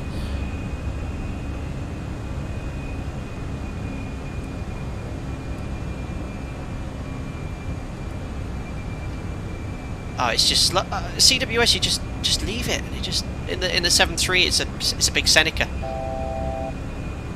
Pressure 1 to go. 1,000 feet per minute. Slowly lower the nose. Flight directors are nice and smooth. Hear the auto throttle. This is the thing I don't like about Airbus. They're not moving. They're not moving. Let's select command. Autopilot's in. And we'll go straight up to our cruise level, which is flight level 350, and then you push it. You push it. Thrust climb, climb. Watch me go. Love it, love it. I can Airbus. After takeoff checklist coming up. Oh, TCAS TRA engine mode as required. APU is off. Anti-ice is not required. Look at the weather in Toulouse today. Absolutely gorgeous. And that's the after takeoff checklist complete. All I want to do is check the air conditioning and pressurization, which is something we do at my operator. Where would you be under? Press. 500 feet per minute. PSI 2.9. 2,000 feet cabin altitude. I'm happy with that. There we are. After takeoff checklist is complete, and I'll put the alerts back on. There we go. Alerts on. Thanks for that, guys. I just wanted to get them. I know a lot of people were being very generous, but just to keep the show on the road, just wanted to mute it there. There we go. On our way. Thanks for subscribing there, Axid. Welcome board. Hope the sounds are okay, not too loud, and you can hear me clearly. Let me know in chat. Turn the page off. Ah, sorry. Need to Airbus. Oh, to be fair, has everything there anyway. Amazing. And we're passing 103 for flight level 350. Let's now do the pre-cruise checks. So on the pilot flying one climb, it says pilot monitoring the flight plan. That looks good. Set standards. EFIS, select constraints and airport, or airport as required. We'll select airport for this. Adjust weather radar tilt. It's actually modelled. It does say tilt, but I think there's a limitation in the sim at the moment for that. And that's it. Lights. Retracts. Off. There we are. Pre-cruise checks complete. What do you reckon, guys? Out of 10, how was my Airbussing takeoff? I loved it. I loved it. I love it. It's awesome. And what an Airbus you've got, guys. I mean, do excuse my lack of knowledge of this aircraft regarding what the systems are doing. And on the approach, I'm doing an RNAV approach, which went really well early. I found this amazing tutorial which I've been following online. Just type in A320 checklist, and I think it's based off some sort of airline's checklist here. It's completely free to download. It's so good. And look down here, it's got all the different approaches: standard ILS, go around, RNAV GNSS approach, FPA guidance approach. It's super. It's super, and I've been referring to this throughout. 9 out of 10, 8 out of 10, said Loz. Brutal. Personal opinion, I think they will release it when SU-10 comes out and have the weather working. Ooh, who knows? I have no information about release dates, I'm afraid, guys. No information at all. Just pricing. Just pricing information. But don't forget, the lovely people at Fenix have allowed me to conduct a giveaway today as well. You won't get it early, but upon release, you will get the aircraft. But that was, I asked to purchase a copy, and they were insistent to give me one, so I was very very grateful for that. What is the price? 50 quid Evergreen 641. Need to get your VORs on in an Airbus. I don't know what a VOR is. And just to show you, in case you missed it at the start here, look at this quality. And it's smooth. One of my bugbearers when Microsoft Flight Simulator came out was how a lot of needles and displays were not smooth, they were jagged. Look how smooth it all is here. Look at those pixels changing. The quality is just insane. And look at even the knobs and dials. Look at this. I need to actually set standard. It's just something else, isn't it? I've not seen this in any product before, but it's actually a quality product. Fenix really did rise from the ashes, didn't they?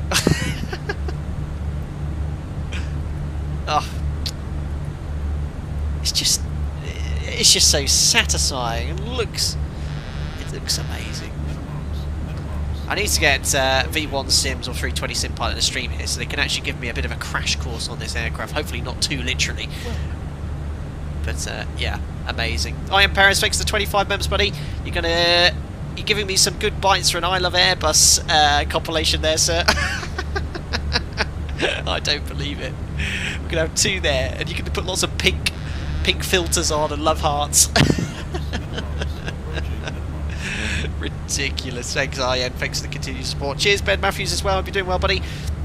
From a summer's perspective so far, which do you prefer for an in-depth experience, the PMGG or Fenix? Sorry if I asked already, I'm very late. I've got to say, it's this one. It is by far the most complete product ever. And I'm talking overall all-sim experience. And if you are like me, which is the majority of you watching, you want to do everything online, on VATSIM, do everything as properly and as realistically as possible with the integration this EFE has with the aircraft, with the charts and the flight plan, you can't get a better flight sim experience than this aircraft. An overall experience. And who would have thought I'd said that? It's, yeah, it is incredible. It's incredible. Key 6 left, you don't need V1, you just need a trained French monkey. I love it. Anno logo or Anno Largo, what graphics card do you use? Just to get an idea of your performance. I've got 3080. If you want my PC specs, they should be in the video description, but if not, I can bring them up in chat for you. Excellent. I am in contact with 320 SimPilot and V1 Simulations. I've spoken to both on numerous occasions, and both speaking to them, we've suggested doing a collab of some sorts. It's just getting the time to actually do that together and thinking of what format to do. I know you've got shared cockpit options, but it'd be quite cool if maybe, you know, I take the Airbus one day, he takes the PMDG, and we do like a group flight online. That's one of the things I suggested. So yeah, we'll get something sorted for you guys. So one of the things you'll already notice, look, we're passing here 22,000 feet, and the rate of climb is already started to sort of reduce. The rate of climb here is much slower than it is on the NG with the CFM engines. I understand this aircraft is quite underpowered with the CFMs, and you notice this on the line. For example, if we're flying, you know, I'm based in the UK, so if I'm flying back from Spain, Italy, and there's an Airbus that's just taken off ahead of us and going roughly the same direction, you know, northbound or northwest back to the UK, they take off, we take off 3 or 4 minutes later, we easily, all the time, we always outclimb the Airbus. They get continuous climb, we always get higher before them. And I don't know if that's a factor of these engines or the 737's a cleaner design, you know, less drag, but you always notice it. In the NG, even fully loaded, you sort of, to be fair actually, fully load, yeah, we're not super heavy today, we take a lot more fuel, but yeah, we're always out climbing them, always. Ah yeah, oh gosh, after takeoff checklist, have not finished. There we are, after takeoff checklist complete. I need to get the ECAM checklist going. I was having a laugh with some of the Discord members the other day, you know, ECAM non-normal checklist, you know, tray table, severe damage or separation non-normal checklist. 50, tray table 40, fire non-normal checklist. 30, 20. Tray table will not 10. move up after takeoff checklist. That's what it is on the ECAM, isn't it? Thanks, Infinite224. Great content as always. Keep it up. Thank you very much, Infinite224, for your £1.79 donation. It's very much appreciated. Glad you're enjoying the content. We're having a good old laugh today in the Airbus. Thank you very much indeed. Appreciate it. Superb. We'll have a look at the performance of doing some fuel checks. One thing that Fenix did say to me earlier, because I did note, at the moment the aircraft is burning a little less fuel than is expected. They are continuously looking to revise it and change it, but at the moment it's a little bit more efficient than it should be. So we took standard minimum fuel for this sector, an extra 200 kilos. By the time we landed, we probably burnt an extra, saved about 700 or 800. So you'll see it there. Runaway tray table. Keep them coming. Love it. Tyler, why did I just hear a Boeing EGPWS? That was someone very kindly donated, and my donate alert is the 737 landing. Look at the leg space. Yeah, I know. Got to be a little bit thin, haven't you? It's because my seat's really far. Actually, no, it's not too bad. I don't know if the seat moves back or forth or not, but the quality of this is also superb. Now we've got to leave it out, haven't we? There you go, look, only doing 1400 feet per minute. We've been airborne for 14 minutes.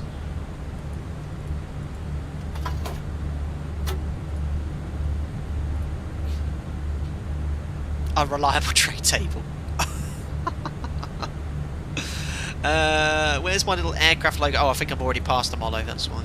Yes, we've already passed it. So we can get rid of the charts for now. We'll go over to route here. So actually on SimBrief, the routing, it couldn't generate one. I selected Toulouse to Zadar and it just drew a straight line.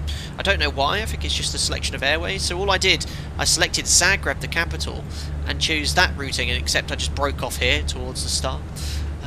SimBrief struggled with the routing between the two airports on this one. But you can see here on the map, look at our routing today, right across the south coast of France, Monaco, Geneva, Italy, the Alps here. Flight time will be about 1 hour 46, so we'll be touching down in about 1 hour 20. Vicenza, Adriatic, and unfortunately, because I'm running a bit late, I think the sun will set over Venice here, and we'll have a bit of a dusky night approach into Zadar. But there we are. It's going to be beautiful. A sightseeing route, yes. Andy, I saw a picture on Twitter of a tray table in Octave. It was held in place by a load of gaffer tape. Standard. 20. Ah! Her Majesty has arrived. Thank you very much, Lizzie Windsor, for the $5. One has a tray table. I say, back here one merely has a fan to balance precariously on one's blouse. This airline continues to fall down the ranks. Thank you very much, Lizzie Windsor, Her Majesty, who is on board Alpaca Airways today. Unfortunately, the 146 must be in the hangar. But thank you very much, Fanta, Lizzie. I didn't know you had such a taste for fizzy pop. I thought you'd like Bloody Mary, personally. But thank you very much. I hope one's blouse could be dry cleaned as soon as possible. Thank you very much indeed for popping in and flying with Alpaca Airways again. Like the livery a lot, my friend. Cheers, Your Majesty. Amazing. Who would have thought the Queen's favourite content creator is a Boeing flying pilot who flies Airbus from time to time? Crazy. Paul F, thank you very much. One of my moderators who's quicker than anyone at hiding those automatic bots there. Amazing. Now look at the climb rate now at 1400 feet per minute.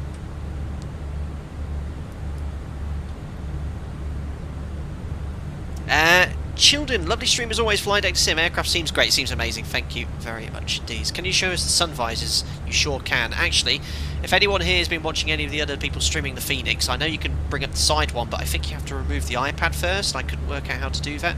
But the sun visor here, there you go. Look,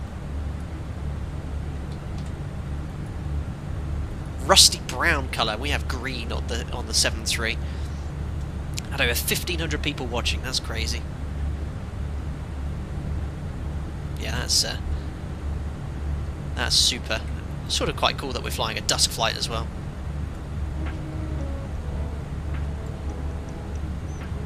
Click on the mic. Thanks, guys. We'll leave that up there.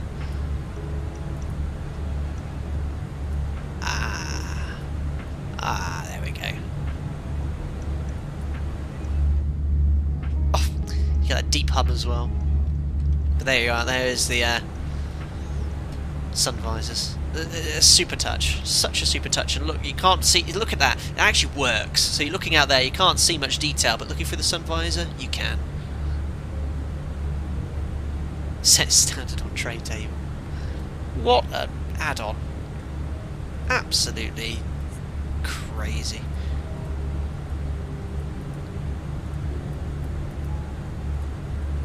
Yep. We'll do a little cabin tour once we get to top of climb. Seems to be airbussing very nicely. Fraser. Ooh, can't remember my password, but thankfully I can use my thumb. Welcome. Montpellier, there we are.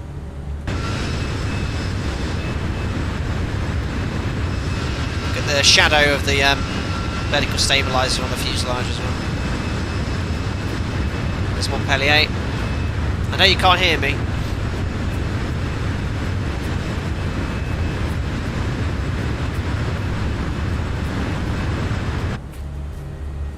Absolutely ridiculous. Just the progress of Microsoft Flight Simulator, and when it came out, how long has it been out now? For a year and a half. Just didn't expect this sort of 50, quality ever, 40, 30, and developers 20, are really hitting it out of the bat. 10. This is amazing. It's amazing. Thanks, Matthias. No ATR-72 add-on, you could have a go in. Smiley face. Cheers, Matthias. Schmidt, appreciate that. I don't think there's any decent ATR-72, is there? You've got the excellent FlyJ Sim Dash 8, which I haven't flown in a while. But ATR-72, I've never tried. I'm more scared of turboprops than I am of the Airbus. But yeah, we'll fly the FlyJ Sim Dash 8 again soon, that's for sure. There we are, out cruise. 350, levelled off. Took us 20 minutes. I think they've done some tweaking 50, with this version. 40, I think it's 30, kind of a little quicker than the one I had 20, before.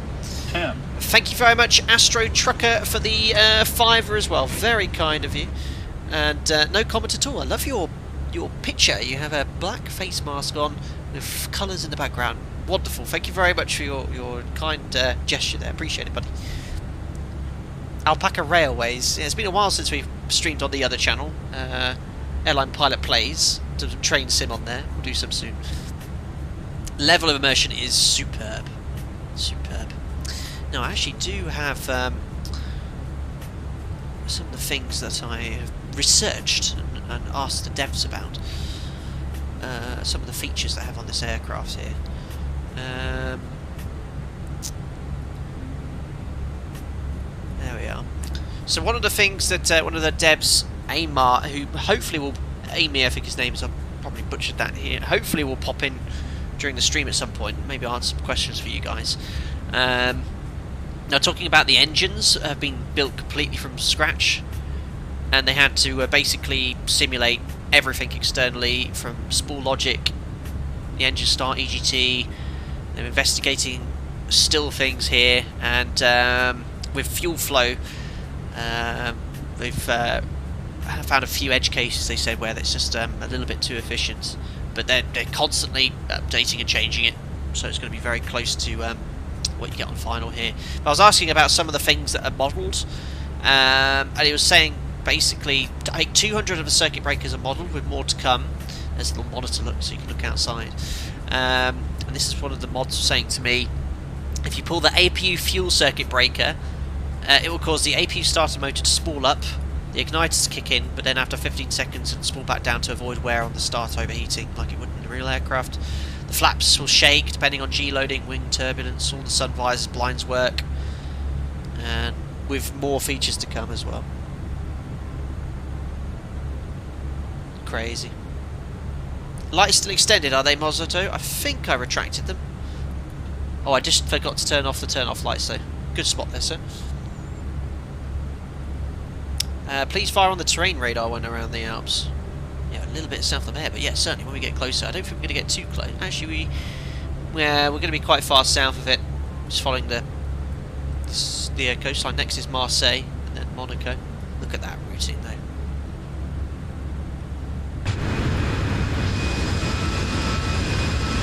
It's going to definitely be dark by the time we get to Zadar. Harry H, can we have a look at the cabin? Yes. Let's have a look here. The quality continues behind the jump seat here. Lovely modelled wear and tear. Here's your oxygen masks. Love it. Oh, try to do a test. There you go, all modelled there. The cigarette disposal waste bin isn't modelled. Oh, refund. It's crazy.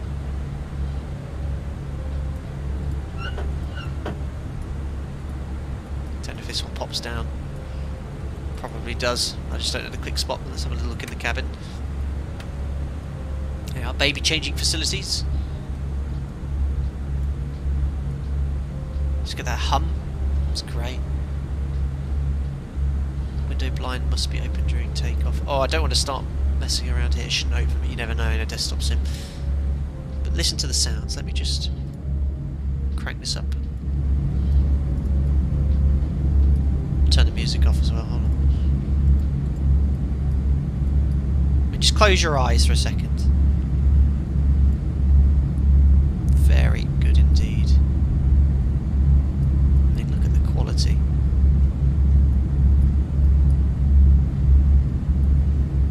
Sound is incredible, and when you move further back as well,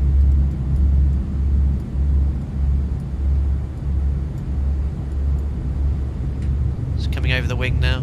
You get that. It's just exactly like you get in real life.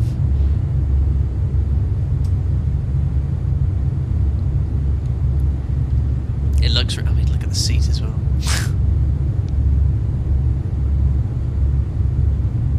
This is just insane.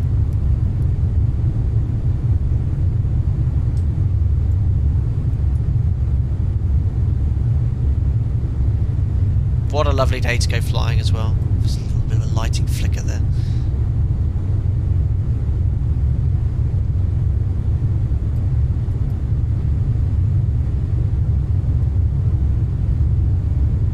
really nice. Really, really nice. Oh, look, I'll have the seatbelt sign and no smoking signs on. See if they work in a second. Exactly, John. Close your eyes. Sounds like you're on holiday. That's it.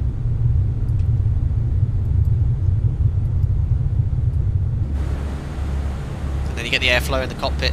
Spot on. Absolutely spot on. Well, in comparison to 7.3. Yeah, where's your seatbelt signs here? Oh, there's no auto position. Ah, there you go. No smoking signs off as well. They haven't missed much, have they? Oh, Fenix Sim. What a machine. What an add-on. Wow.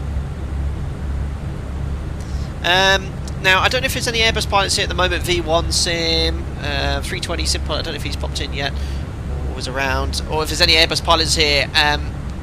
Great to have an opinion on the systems side of things. This is where obviously I can't give you as much detail as or information, albeit very entertaining watching me fly as a 7.3 skipper. The system wise, I've got a rough idea what it should be doing, and I did one of the reasons I wanted to fly offline today is I wanted to do a proper following the green line LNAV VNAV approach, leaving the speed window closed the whole time, GS Mini, whatever it is. Scary, but you can help me. I've done it a couple of times without any assistance, worked out okay, and then you guys could help me out for sure. Company message. Uh-oh. But then the next plan is a couple of days. I'll stream it again. We'll go online because I really would like to have a play with the CPDLC on it. Let me just get the company message first. Oh, yeah, don't activate approach phase yet. It does automatically activate approach phase passing the D. One of the members said earlier. Flicks. Hold on, message. So menu. We'll have a bit of an Atsu. Let's go to AC. No, not ATC. That's CPDLC. We want AOC menu. Received messages. Alpaca Ops. Send ADC for 3 minutes. Send ADC delay cards on company tablet and allocate as per OMB 243.3 and assigned free text if applicable. So that's a 3-minute delay, ADC delay. That's a different delay code to what we use. There's some you can send delay codes or something. What's ADC?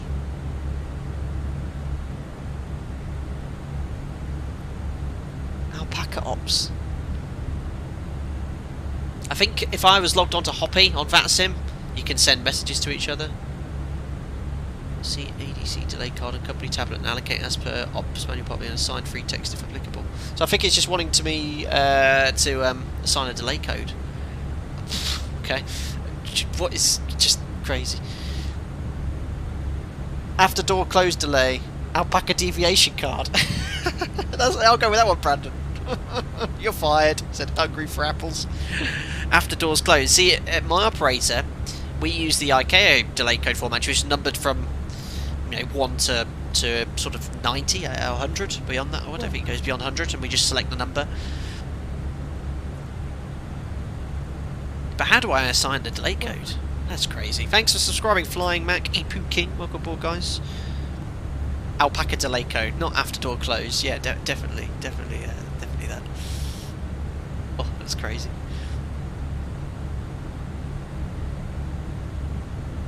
Airbus doing crazy. Unbelievable. Stephen Giod, delay 81, yeah, that's slot. Oh, V1's here. See the hydraulic page. Okay.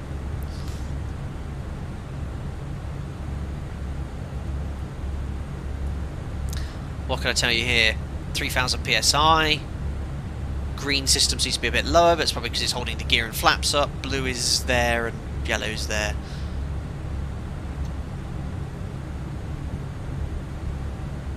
Did Fenix make the livery? Yeah, one of the developers made the livery for this aircraft. Just pop outside, watch your ears, guys.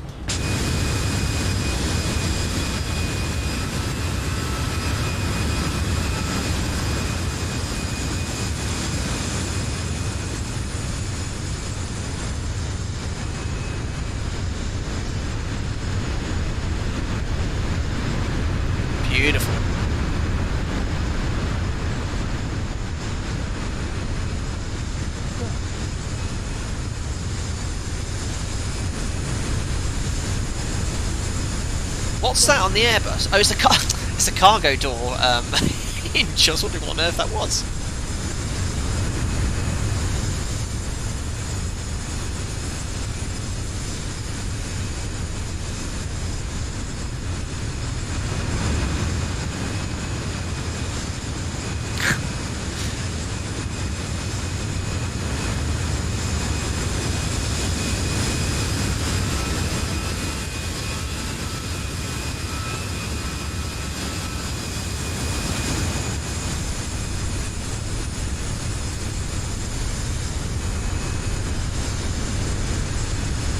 Amazing.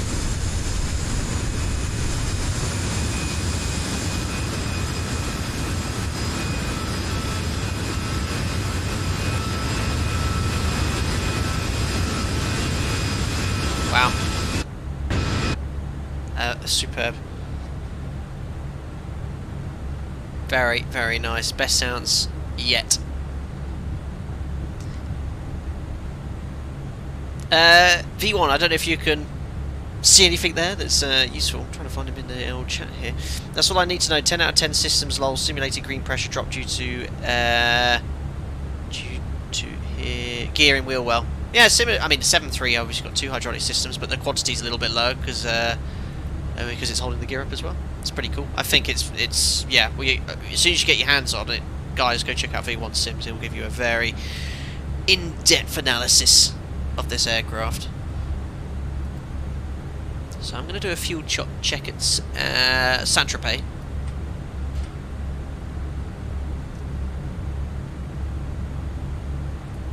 And check out routing here.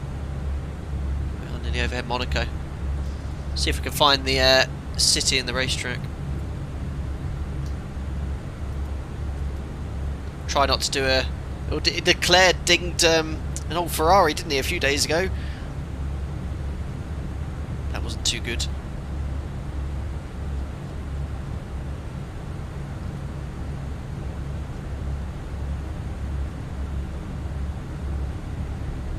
You have to send back the delay card. Oh, how do I... Does it actually work? How do I send a delay card? Does someone want to talk me through it? That would be appreciated. The city is the racetrack, I know.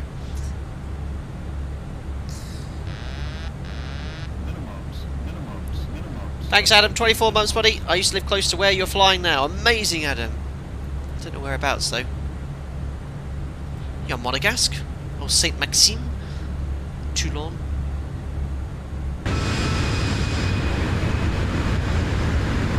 No, there is Monaco, I think, down there. Maybe here?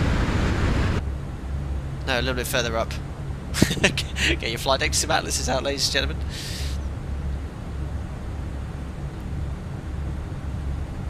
Delay because of being a real well-Boeing pilot. No, more like technical stream issues. I'm seriously considering cutting that first half of the stream, but I think I'll lose the chat if I do that.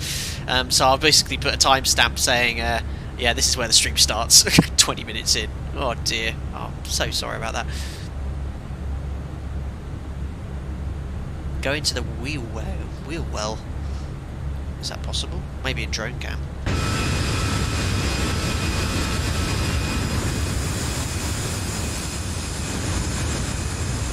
Oof. Yeah, this is not a pleasant experience to be. You wouldn't want to be here in real life, but it's actually really nicely modelled. There's a hydraulic reservoir of some sorts. That's actually quite nice. Well, not nice to be in, but the detail is very good.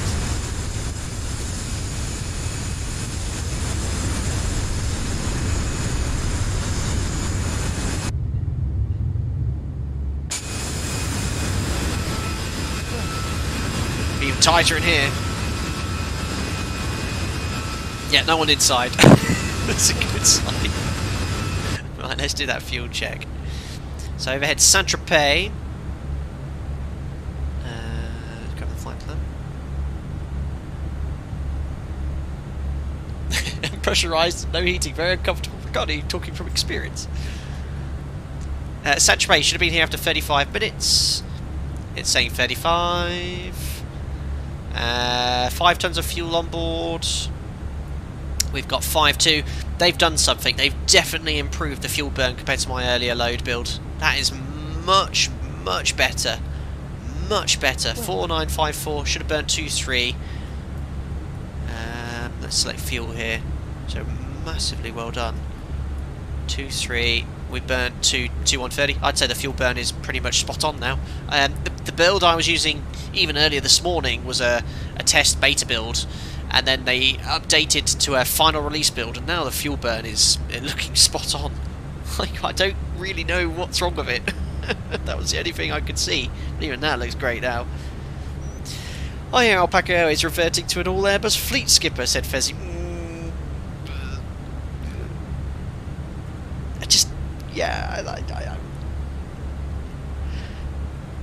I just need to have a weekend away with Airbus.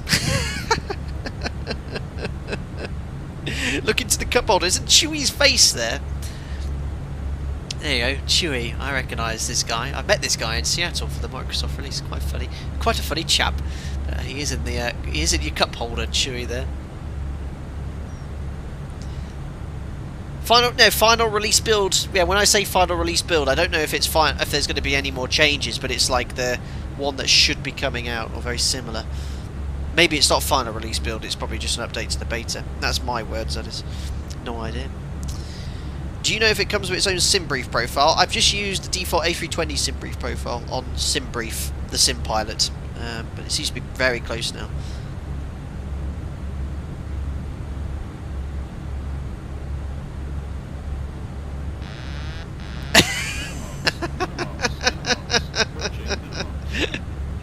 An Airbus affair, outrageous.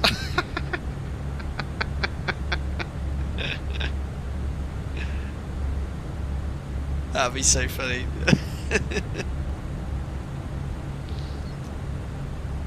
Yeah, release thank you, bearded candidate. That's the word I was looking for. Release candidates. That is certainly, I think, the word I'm looking for.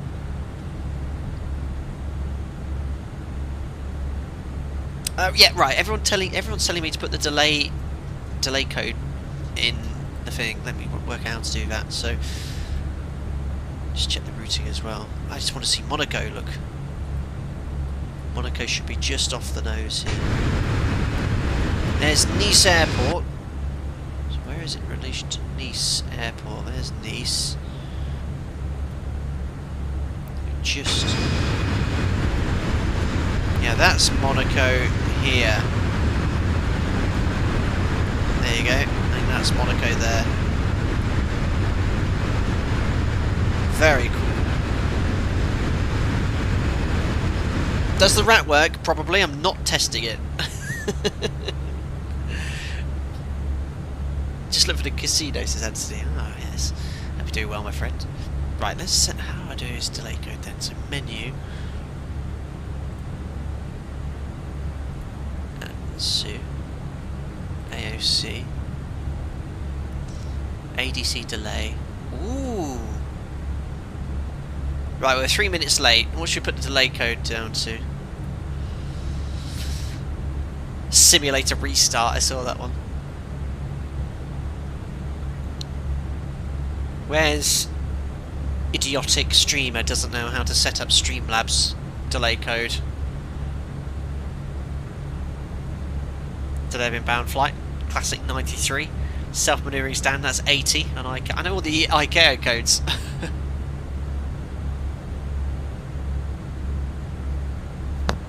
Let's gym toilet run. Love it, Anthony.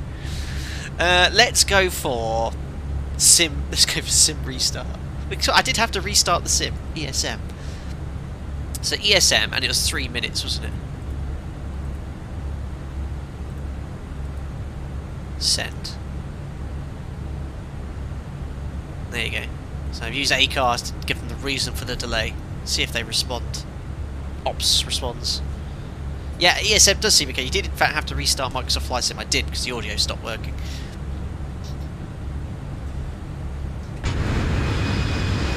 Oh look.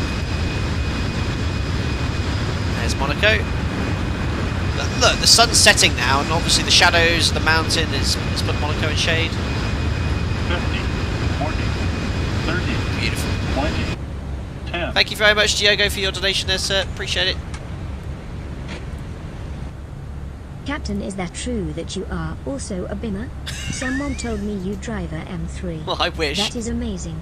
BMW, the ultimate driving machine. Thank you very much, Diego, for the £3. I don't drive an M3. I drive a 2008 BMW 320 diesel with 140,000 miles on the clock. It's about 190,000 kilometres, which is my main daily driver. But love it. It's bulletproof. I'm actually going up to Scotland in it in a couple of days with a couple of friends. I'm meeting up there for some whiskey, some quad biking, and some hiking. But yeah, appreciate that. I'll put that towards the M3. Thanks for the £3 Diego Anufla. I don't know who told you I drove an M3. Oh, there you go. Thank you. Cheers for that. Appreciate it. Tell me someone 15 years ago you'll be doing this. I know, Black. That's absolutely. Meanwhile, at the cabin, sim restart. Simon, well, actually, what if you lie on the delay card? What, in the Phoenix? I don't know, maybe a giant 50, 40, boxer's 30, glove 20, comes out here and punches you in 10. the face on a spring. Thanks a lot, Fossilcraft 1. Oh yeah, you just off the cut off for $2. Great stream. Enjoy your stream this afternoon. Thank you very much, Fossilcraft 1, for the $2. Appreciate it, buddy. Thank you very much. Having an absolute blast day, and appreciate that. Thank you very much. Ah, look, the Katie pilot is here. Katie pilot, I've only heard of you quite recently. You are the dev in the dev team for the Phoenix. Very nice to have you on the stream. And it's another person I need to do a collab with. You were about the second or third real Airbus driver we've had in here. Thank you very much for popping in. If you haven't heard of Katie Pilot, she flies for a British-based A320 in their fleet, Airline. I'm not sure who, but very nice of you to pop in there. Thank you very much. In fact, I believe there's a post-it note here with your name on it. Well, there was. Ah, where's it gone? There was a post-it note here that said something about this is Katie's side. I saw that on the earlier build version. But thank you very much for popping in. How is this aircraft? You are someone that's in the know. Robbie Wilson, when does it release? Sorry, I have no idea. I have no idea at all. All I know is it will be £50. And when I roll the giveaway later, you will get the copy when it's released. Not straight away, I'm afraid. Oh, I have a message. I do have a company message. Let's have a look here. So, received messages. Alpaca Ops. There you go. Delay code received with no inflatable boxing punch coming out of the screen as predicted. That's great. I need to, next stream, couple days, we'll log online. We'll use VATSIM as CPDLC. It'll be great fun. Kate says, I'd love to do a collab with you. Been lurking in here for a little while. Ah. Popped out of the cave to say hello. Well, thank you very much. That's about the 5th or 6th streamer I said I'll do a collab. And yet to actually sit down and organise anything. But thank you very much for popping in. Yeah, I need to do one with 320 SimPilot V1, yourself. I need to get you in the PMDG 7.3, see how you get on with the Boeing. I think Airbus pilots get on better in the Boeing than Boeing pilots do in the Airbus. Now, I had a little bit of experience with desktop simulated Airbuses now. I'm not as bad as I was, but I remember my first stream in it, I really was struggling. Whereas the 7.3 is quite a conventional aircraft, especially when handling, and the automation and FMS I think makes a bit more sense too. Yeah, we need to get you in the PMDG on Zebo. That would be a great laugh.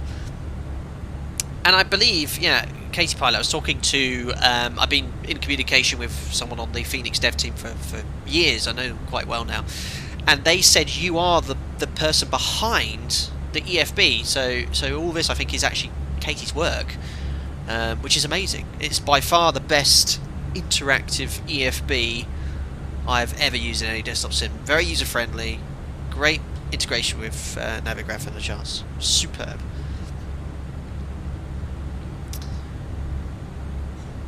Yeah, it's annoyingly more fun than the real thing. I find that with the Zebo and the PMDG 7.3. I was so excited at work to actually go off and fly the aeroplane, more than actually flying the real aircraft. It's ridiculous, but it's true.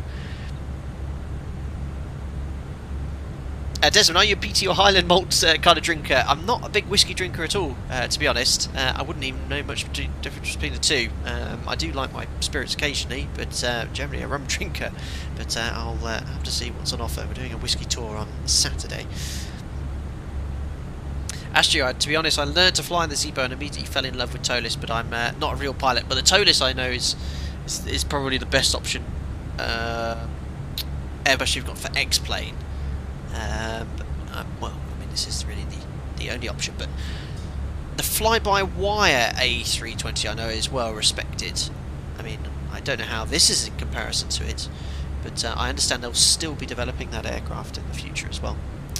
Igor, how different is it from the fly-by-wire? I'm not your person to ask that question. I've only used that once in a stream, and that was about a year ago.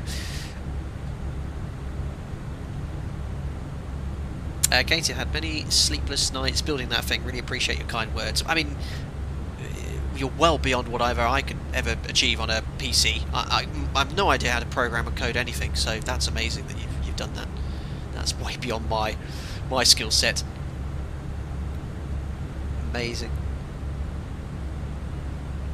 Milan asking about the giveaway. The giveaway, if you look at the pinned comment, all the information's there. We'll do the giveaway after landing in Zadar. It'll be a very simple question I ask. You don't have to put the keyword in chat. That's it. Mazzotto step climb. I think we're fired at 350 the entire sector. 350, 350. I'll have a look at the winds at 37. And is it under performance or progress? What's our optimum? Optimum is 350, so I might as well stay here. I'm guessing the flight plan has allowed for that. Katie, have you actually tried this version of the 320? This updated version that was released today. The fuel burn is much better, much better than it was on older versions. Thanks for subscribing there, Timon Elias. Actually, how long is it till top of descent? Top of descent at 1851 Zulu, so about 30 minutes till top of descent. I couldn't have chosen a better day to go flying. I wish I was flying in real life with this weather.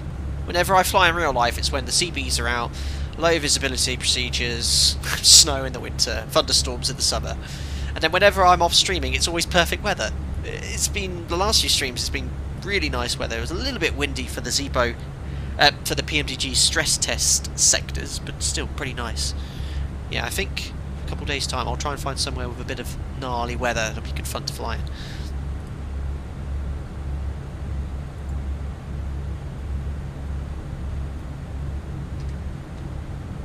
Katie Pilot, I have to say, the manual handling of this is absolutely spot on. Manual handling in an Airbus? How do you do that? Shots fired. Oh no, Sam, you say that I got my lesson cancelled today. Oh really? Yeah, ignore the bots coming in, guys. The bots coming in trying to get you to some dodgy website. They're rife on YouTube at the moment, but they're basically just bots. And YouTube and Nightbot are very quick at hiding them, and even my moderators in the background, oof, they hide them even quicker.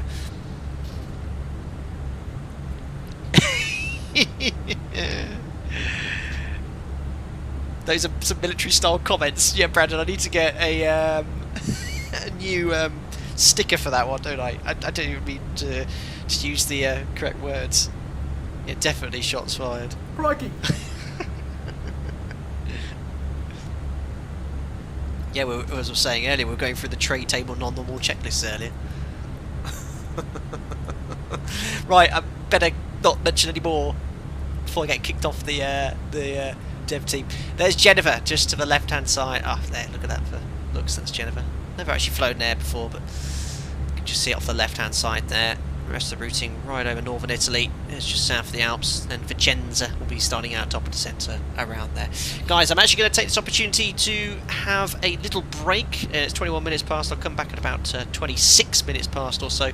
Oh, is my overlay frozen? Yeah, just blame Fly Live. It's always freezing. I'll try switch it round here. Maybe that will help. But no, sometimes it just completely freezes. Not much I can do about it, so I might actually just hide it if we're not using it. Why not just hide it? I'll try rebooting it later. Guys, if you are enjoying the stream, don't forget to smash the thumbs up button. Where do you want me to leave you? External view, window view? Actually, I think it'll be the window view. There we are. Enjoy the ride with the CFM hum, guys. I'll be back in about 5 minutes. See you in a sec.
Thanks for that little break, guys. I've just reset Fly Live, so it should be up to date now. Wow, I've just actually sat here for the last 30 seconds just looking at the screen and the sounds and stuff. It looks so real. Look at the window and the smudges and whatnot. Balmy, isn't it? Amazing. Still 1,000 people watching. Thanks a lot, guys. Really appreciate the support. Let's go back into the business end. Oh wow, look at that. I've only gone for 5 minutes and look how much the lighting's changed. It will be getting dark soon. So let's have a look here. Top of descent. I just saw it actually. Top of descent. Top of descent? 170 miles, or is that until destination? 1851. No, it must be to top of descent then. So we've still got 20 minutes. We'll start setting up for the approach. We're about 100 miles away. There's Lima India Mike Papa, which I think is Parma. Here we are. And Milano. Beautiful. What a sector we've chosen today.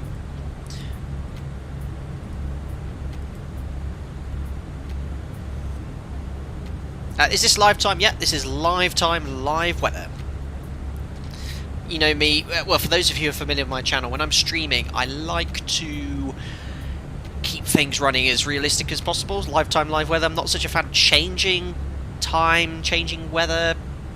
I feel to me it ruins the immersion a little, so I like to keep it there. In the winter, where there's a lot less daylight in Europe, I do sometimes stream sort of 12 hours behind live time so we can enjoy the scenery and things like that. But I mean, you can let me know if you want to enjoy. I mean, obviously we're running about half an hour late with the technical problems I had at the start of the stream with regards to the streaming software. Then Microsoft Flight Simulator audio stopped working, so I had to reboot it. So it took about 20 minutes to get started. I sort of timed it so the sun had just set by the time we landed, but it's going to be very much past sunset by the time we land there.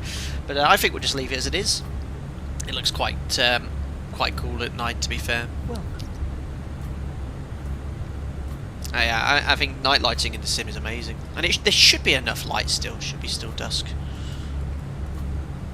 We're enjoying the sun setting shortly, that's for sure. Can't quite get my head out the window. You can see a lot less of the wing in the 320. In the 73, you can see probably, if you see my mouse cursor, up to about that much of the wing, which is quite good for identifying ice. I know on the A320 that's what this is, isn't it? That's for spotting ice, because the wipers are down there and hidden. 7.3, you don't know it, you can literally use the wiper bolts to detect ice.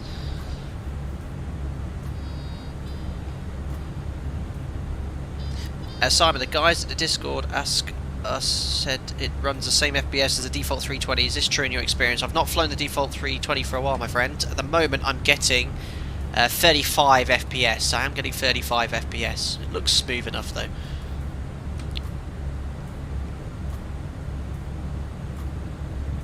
It's the erect ice detecting device. Lovely, Paul. Thanks for subscribing there, Gap Digital. Flying from Naples to Tel Aviv in the PMDG right now. Flying over Greece and it's pitch black. Yep, would be Greece, much further east. Dangerous, got to be one of the best EFBs in any flight sim. Agreed. Hello Diana, sorry just tuned in. How are things looking so far? We're Airbussing safely, efficiently.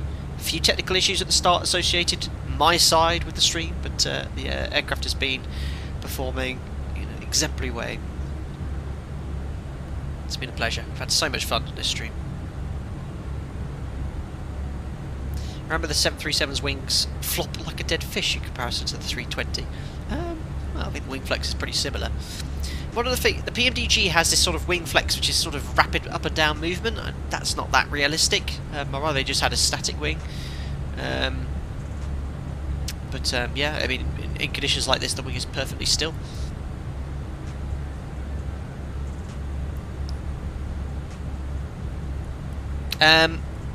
I do have a question, because you all know my 737, I love my fixed rings. How, and I remember I knew how to do it.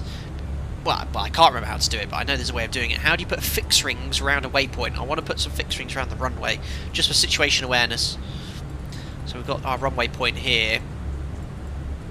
Is blue our alternate routing? Yeah, I think blue's our alternate routing, isn't it? That's so cool. Let's put the alternate routing in. Oh no, that's the missed approach. My bad. That's the missed approach, isn't it? Blue.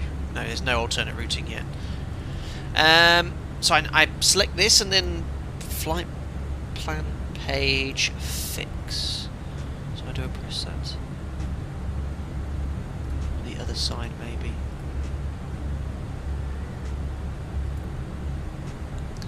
I'll get you a green highlighter.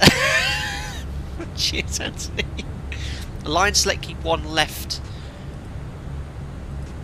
Oh, maybe it needs to be... Oh, I just saw something there. Fix info. Ooh, getting there. And then it's... what's the 4-letter ICAO code? And then or do you put the runway in? I can't remember what the code is now for Zadar. Just get my charts out there. Draw on the screen. There we are. Zadar, Lima, Delta, Zulu, Delta. Lima, Delta, Zulu, Delta. And it's 3-1. Oh.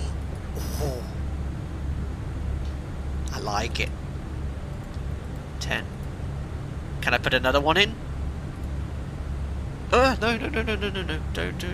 Don't like yellow. No. How do I erase? I don't know if I just deleted it there accidentally though. I don't like yellow. I know yellow is pending changes.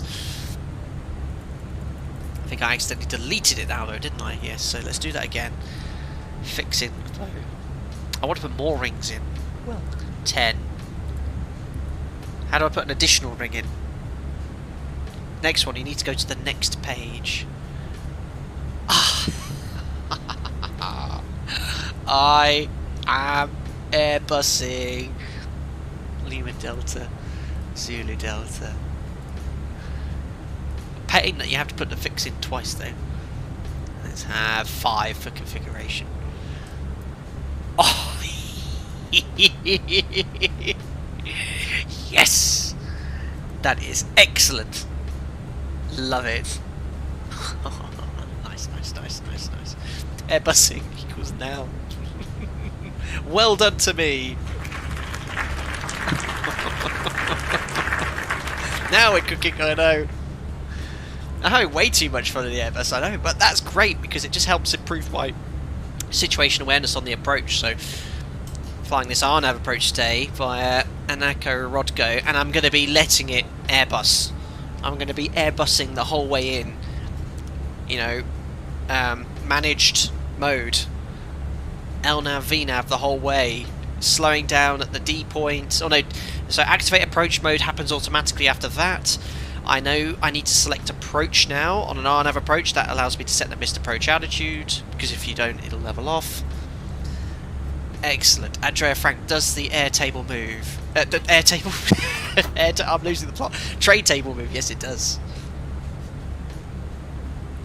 Yeah, this is your type rating. Guys, if you want to learn how to fly the Airbus with 110% proficiency, I will show you all the trade table movement non-normal situations that you could be exposed with day to day. You know, if your trade table gets severe damage or separation, I'll show you how to deal with that non-normal checklist. Eddie Babbo, do the toilets flush? I'm afraid not. Will he bust top of descent? No. Airbus question. Top of descent, in the 7.3 you can just lower the level prior to top of descent and the aircraft automatically starts descending at TD. In the Airbus you have to push it, don't you? It won't automatically do it. I fell foul of that earlier. I don't like the heading up display though, I prefer track up. There's top of descent anyway, look, it's about 100 miles away. Have to push or pull, that's it, push Airbus does it, pull, you do it. I know.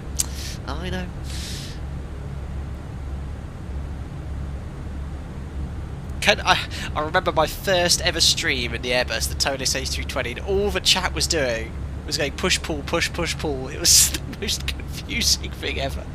Push it for VNAV, Mark, you speak my language, thank you. Should we start setting up for the approach? This is so much, honestly, I love it. It's awesome. 227 miles to run, and we have 103 miles till top of descent. Perfect time to start descending. Broken Brain Guy question: when you draw on the charts in Sim, does it show the drawing on the external real-world iPad looking at the same chart? So I have the external iPad, which is basically this, and it's not mirroring it, it's completely independent. So you can have this page open here, and you can have another page open on the iPad. It's really, really quite good. Right, let's have a look at my little PDF checklist for A320 normal procedures. So in the cruise, we've been doing our usual cruise jobs, and then descent preparation then. So, weather and landing info. Let's grab the latest weather conditions in Zadar. So we can go here to the Fenix menu. And we can get the latest METAR, but if you're on VATSIM, you can actually get the digital latest through this, which is awesome. So this is the latest METAR from Zadar. Winds coming in from the east now at 6 knots, so that's actually swung round quite a lot. Earlier on it was coming in from the west. Oh no, that's our alternate, I was going to say. No, Zadar, oops. There we are, 3105, I was going to say. Landing on 31 then, RNAV approach. 10k, few at 6,000, 21 degrees, QNH is 1016, so the weather's looking good. Let's prepare our charts. So we'll head over to Navigraph, whatever I'm trying to say. So Zadar, general, radar minimum altitude, so we're going to follow the procedural approach, but if we're under radar, it's as low as they can send us. Star charts then, we're going to be flying the LOS 5 Hotel, no sorry, LOS 2 X-ray. There we are, LOS 2 X-ray. So we'll star that. The approach we're going to fly is the RNAV approach for runway 31. Where are you? RNAV approach runway 31. So we'll star that to 2. Oops, just lost it there. P31. Ground charts will have a little bit of the airport chart and the parking stands as well. So now I've selected the ones I need. I can just go to clipboard where they're all conveniently placed. Murtaz Mansour, welcome aboard as a member, buddy. Glad you enjoyed the content. You get invited to our members only Discord. I hope you enjoy using the custom motion chat. Thank you very much for the support. Appreciate it, buddy. I'd kill to have a nice autopilot on board my plane. Oh yes, I'm guessing it's a light aircraft you're flying, is it, sir? Or, oh no, what is that you're flying?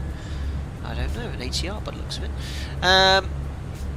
I don't even remember how final approach mode works, since the fly-by-wire doesn't have that yet. Well, but that's a freeware aircraft. The Super Mod in development didn't have many features, and now it has the same, if not more, features than the PMDG with regards to LNAV, VNAV, and non-precision approaches. It does fly very accurately. So we selected our charts. Landing conditions we'll look at shortly. So let's have a look at the flight plan. Flight plan. Select any waypoint on the right. Select wind data, wind request, and this actually properly fetches the wind. Toulouse doesn't. Oh, look at that. Inserts will plug in the wind into the FMS for the descent phase, which is done. Radio nav aids. I always forget this in the 320. We're not flying an ILS today, but if you are flying an ILS, you don't need to put this in, do you? I will put the final approach course though. I don't know if that helps anything in the Airbus. Probably does absolutely nothing, but I'm so used to doing it in the Boeing. There you go, 312. I doubt it does absolutely anything at all, but I'll put the courses in. It's fully automatic, yeah, I always forget that. Ground speed mini does work, yeah, that's when you leave the speed window closed on approach, isn't it? Anyway, I'll put the courses in. So that's done. Performance page, cruise, verify, rate of descent for the cabin in descent, -350. Descent speed is going to be managed, .76, then 266 knots on transition.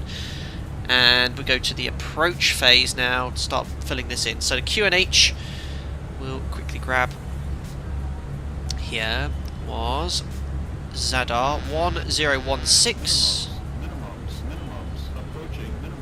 That's in. The temperature is 21 degrees. Thank you very much, Domino Mosina, one of my moderators and members, 26 months. Can't wait to get my hands on this airplane. Thanks for this great stream, Captain. When are you starting a real type rating course for an Airbus? Moving on. Barrow minimums for this approach. Look at this weather. Look at that. Oh, just look at that. I'd love to have a go on one of these in real life so much. I'm yearning to try it. Yearning.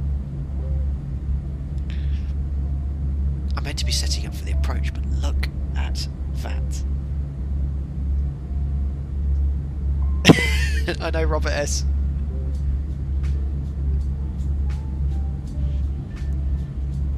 Just... wow. Study level window dirt list minion. Right. Oh, amazing. Right, we've done the done barrow minimums with this approach then. Let's go grab our Navigraph charts. So, in the Airbus, I don't know if this can be flown using LPV minima or not. And my operator, we don't have the equipment on our 7.3 for LPV. We fly to LNAV, VNAV minima, but look, it's exactly the same. It's a DA of 510 feet. So we'll type in 510. We don't need to make any correction to that. We can use it as a hard altitude. Now, I'm going to land with config 3. Someone told me this is the most common landing one, and then I'm going to select that on so I don't get EGPWS warnings. We should have sufficient runway length for 2,500 meters. So I have filled that all in. Go around page, verify the speeds, they're all in, and then go to the fuel prediction page, verify sufficient fuel for the sector. So I think we have been saving a little bit of fuel. I think it might still need some tweaking. This is saying we've got an extra 2 hours of fuel. Well, to be fair, no, I've not filled in any of this information, have I? So let me just quickly look at the flight plan here.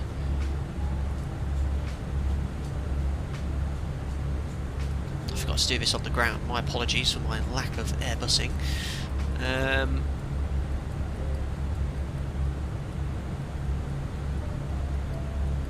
So up here we have 2.6 tons for our reserves. So alternate is 1506.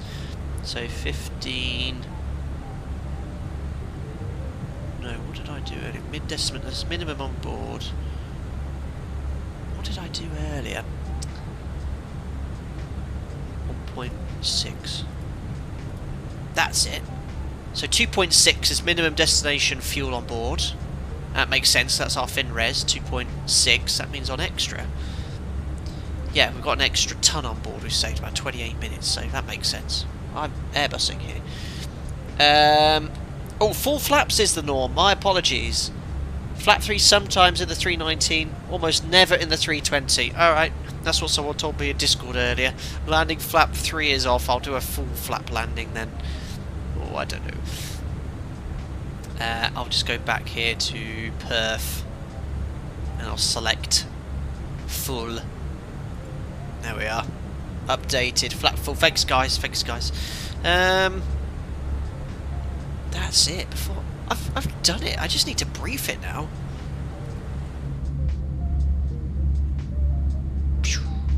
They do need to clean that window.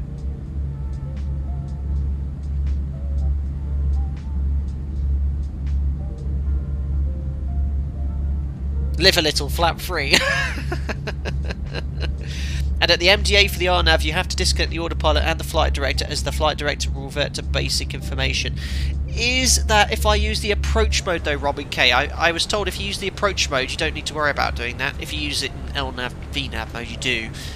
But I'll hand fly once I approach minimums. Is V1 or KT or 320 pilot here, or anyone in chat. But I was told if I use approach mode, you can use it till touchdown. But I will hand fly. Well, I will CWS fly. Shots fired.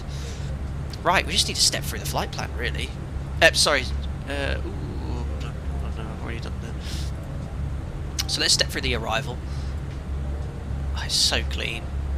So clean. So coming over the Lou or Loss ADF 429. I don't need to tune that in an Airbus. So let's find Loss. Loss. We're going to be at 22,000 feet then. Then going to go to Min2 at above 6,000. Min2.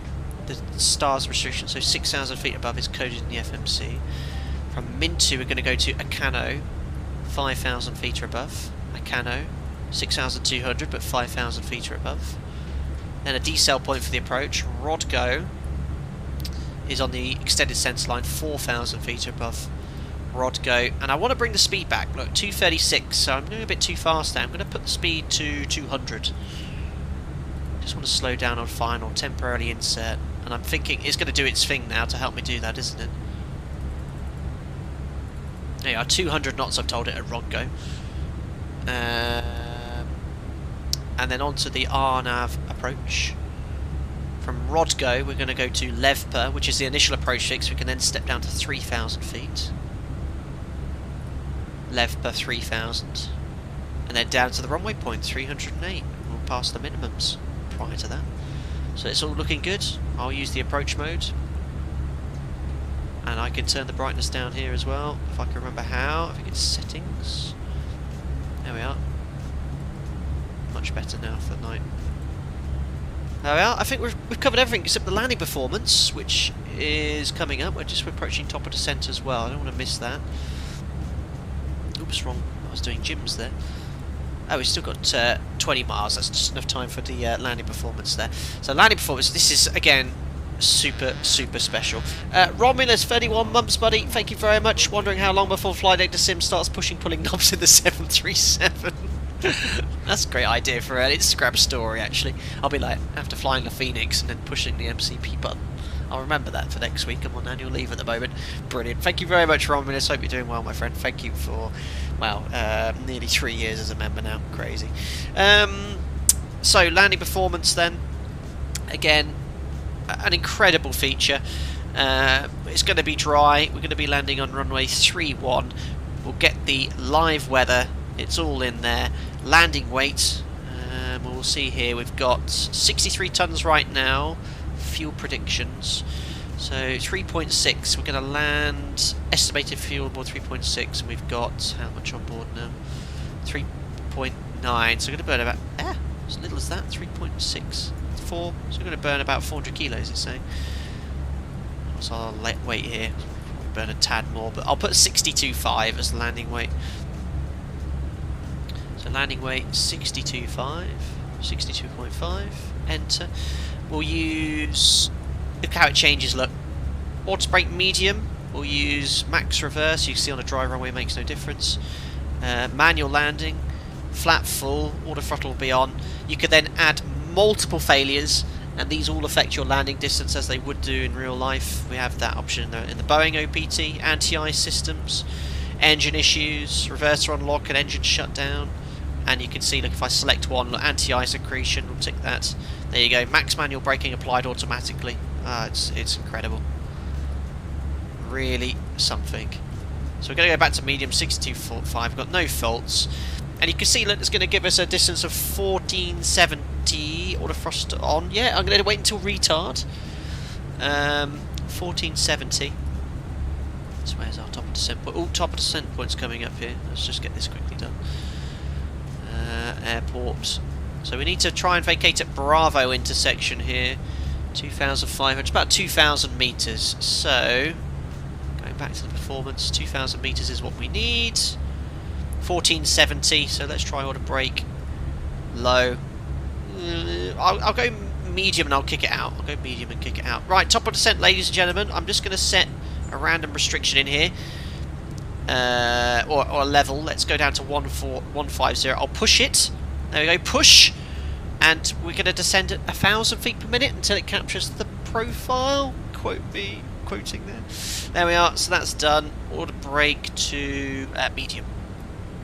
All the sounds as well. There we are. Checks complete. Landing check is complete. I don't think I've missed anything. Landing performance done. Oh, look at that for timing. Thrust idle. And on the profile. In Zadar and split, medium brake is usually used. That's what I went for. I knew it. I knew it. Make sure you put your wind in. Oh, on the performance page. Did I not do that? Like that.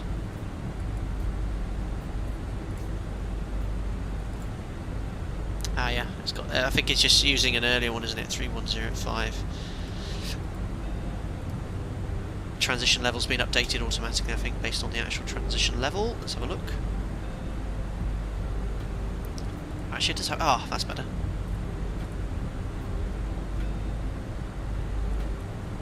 Transition level by ATC. There we are.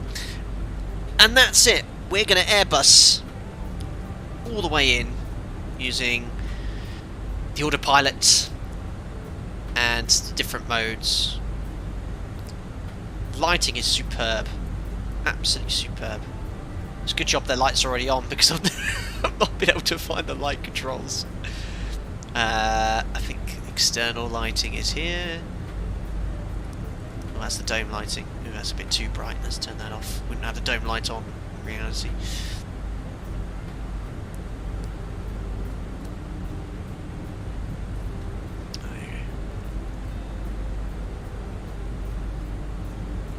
I think the lighting's okay, isn't it? Probably turn. How do you turn the lighting from under here off? Oh, it's just superb.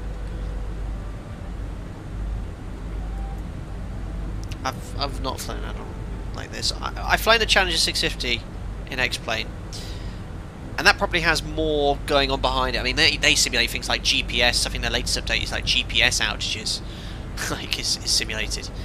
But this is very well, I'd say it's the same. We've got some modelling.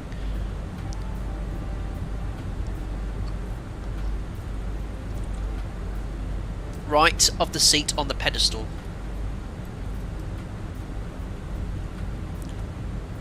Right of the seat on the pedestal. Aha, thank you. Ah, that's better. No, that's this one. That's awesome, thanks guys. Pedestal flood lighting. The sounds though are just superb. I know I've got some gentle music on here, but guys, music off or music on? I think music off. I think music off for this. Ah! Amma is here, one of the developers. Amir Fakir, amazing. Thank you, firstly, for the access to the aircraft. I've been talking to one of your colleagues for quite a long time, actually. He's been watching my videos for a while, and it's an awesome machine. I mean, I'm not an Airbus guy, but this is just a phenomenal experience. I've had so much fun today. I'm feeling romantic with that light setting, says Bionic 505.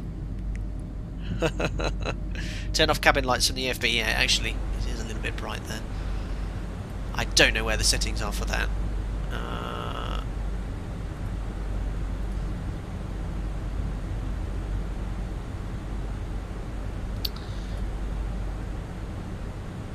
Cabin. That's better. Ah, yeah.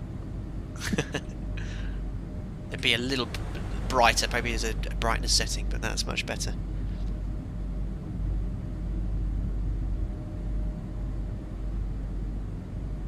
This is just one experience.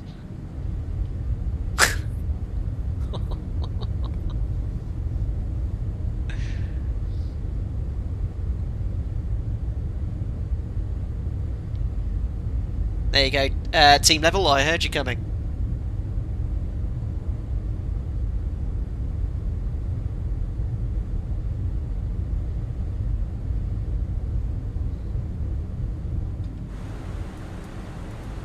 Just awesome.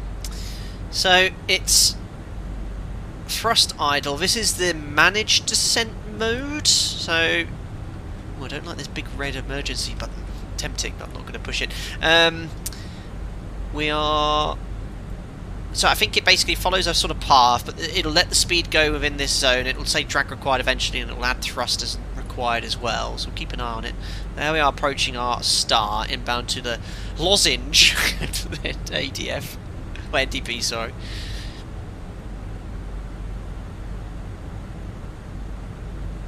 Vanguard, I have a prejudice against Airbus. Never ever flown Airbus, but should I? Yes. There's ice on the cockpit. I don't think that's ice. I think that might just be a little bit of the window. I think it might be a reflection of something there, but if you go there you can see it's not there. There should be absolutely no ice. Look, it's completely clear skies. Can you turn on the wing lights to the ice? I can do one better. In my Airbus research, ice detection is from this little metal stick here, and there's an ice detection light. I wonder if they've modelled that. They have. There you are, no eyes. I think they've not done. I don't know if they have a wing light.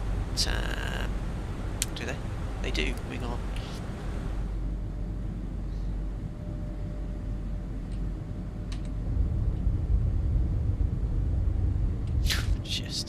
And because it's an Airbus, I could easily enjoy the wing views. I just trust the system. You know, 7.3 wheel hard there, working hard, updating FMS.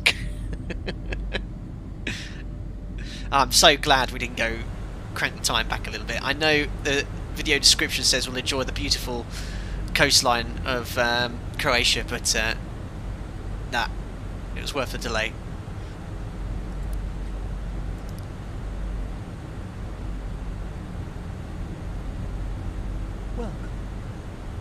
You 737 pilots and your sob stories. Guys, if you enjoyed the video, don't forget to smash the thumbs up button. I think that will push us over 1,000 likes. It's been such an awesome stream. Had so many people watching as well. So much fun. Smitty, welcome back again as a member. Hope you're doing well. Glad you enjoyed the content. You get invited to our members only Discord again. Enjoy using the customization chat. Take care of yourself.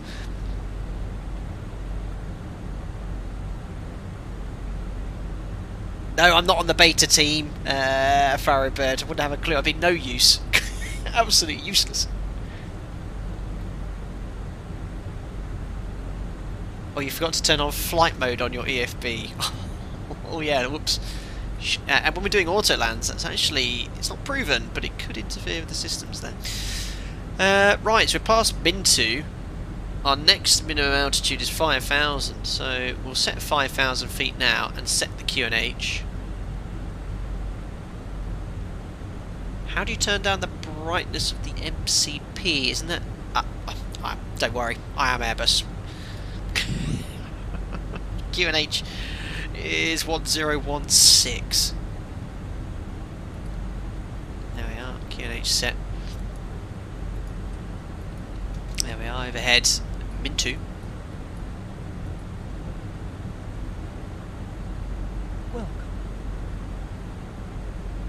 Laura, it is the FCU MCP. Welcome.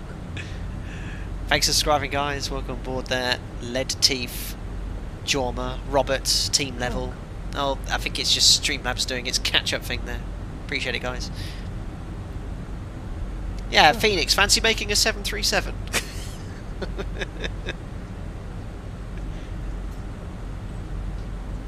John, I don't break the Airbus. I am the Airbus. I love it. Seatbelt signs going on. If I can find the darn button. Oops, just cycled them accidentally because I'm used to it having the middle position.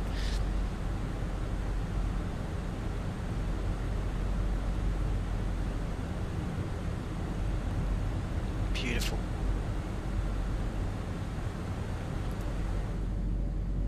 Great.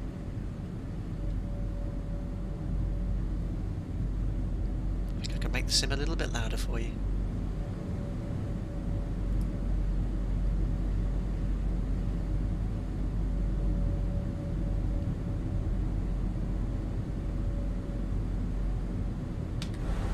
Blue Bear! What a comment! Look at those beautiful fixed rings I Airbussed in, or put in there. It's superb.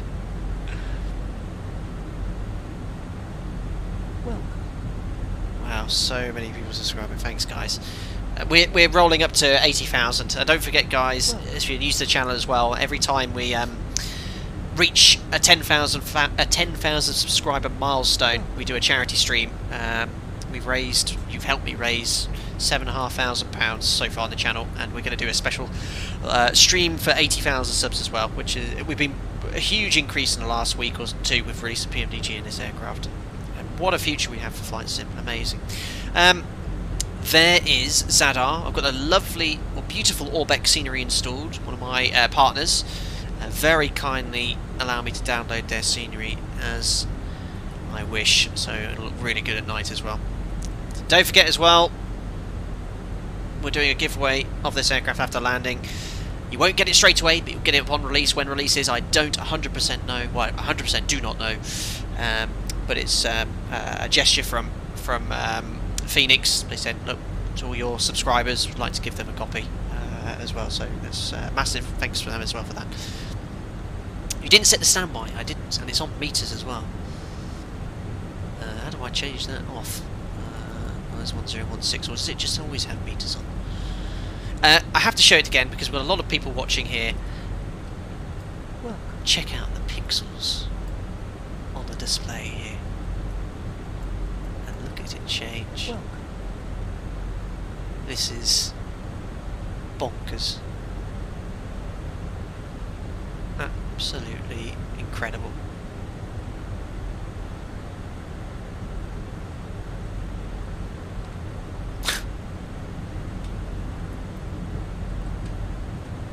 I've not seen anything like this. Certainly not in this simulator. Wow. Hey N2, hope you're doing well. Do you know if we need to push or pull the tray table to get the plane to land for you? Yeah, landing checklist. Stow the tray table. Landing checklist complete. Did you download the World Update 9 patch? I did. I didn't have much choice in the matter though. Guys, thank you so much everyone subscribing as well. I will mute that below 10,000. Jesus. Shots fired. Yeah, we've done lots of tray table banter all day. And even outside it looks amazing. 49 smackaroonies, yeah. 50 quid, guys. You can... Oh yeah, Mamid, we did that. We moved through the cabin. You can hear the audio change. So if I go in front of the wing, you can hear this. Behind the wing, you get the deep rumble from the engine. Obviously they're idle still. Around idle. Right, I need to concentrate a little bit here. We're approaching the decel point. I'm trusting it. This is where my lack of Airbus knowledge my Airbus knowledge kind of falls away a little bit here, because I think it'll add thrust now to ensure that we maintain speed. It's on profile. I think as soon as we pass below 100 this will come down for the 250 below 100. And there's my checklist here. So we've done the descent checklist, passing 10,000. Put the lights on. I'll put the landing lights on now. I think we'll probably wait later in reality. Turn off lights and come on. I'll have a bit of nav and logo lighting as well. Fuel. Reserves 2.6. We've got 3.7. So a little bit extra gas for us. There's the thrust coming up. So I think it's just gone a bit low on speed, so it's accelerating to 250. And next is the D point is the decel, and we have a speed restriction in at Rodgo. So I think this is to the purple dot here, the pink dot's for the 210 knot restriction. Correct me if I'm wrong. I'm very much paying attention to the chat for Airbus input here. Set constraints for the FCU. Thank you. That's actually really good. Thanks for that. Yeah, 5,000, 4,000 above 200 knots.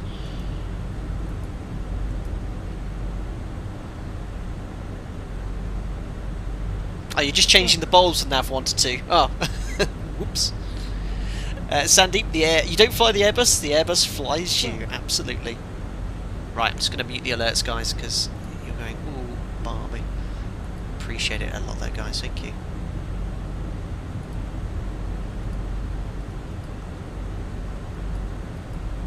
I am half tempted to do a go around. I have done go around in the Airbus before. You just put the switching go around, don't you? And that's it.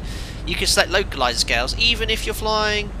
I'm not flying an ILS though. I get the scales for RNAV. Mosto, no crashes, no crash to desktops, nothing, smooth sailing. I've done 2 test sectors in this aircraft. I've not had a single issue. Don't want to jinx it there. Maybe some daylight for the approach? Nah, I think we'll keep it as it is. It is looking lovely. Live time, live weather. Let's do a nighttime approach. See, I knew speak Airbus, not for RNAV approaches.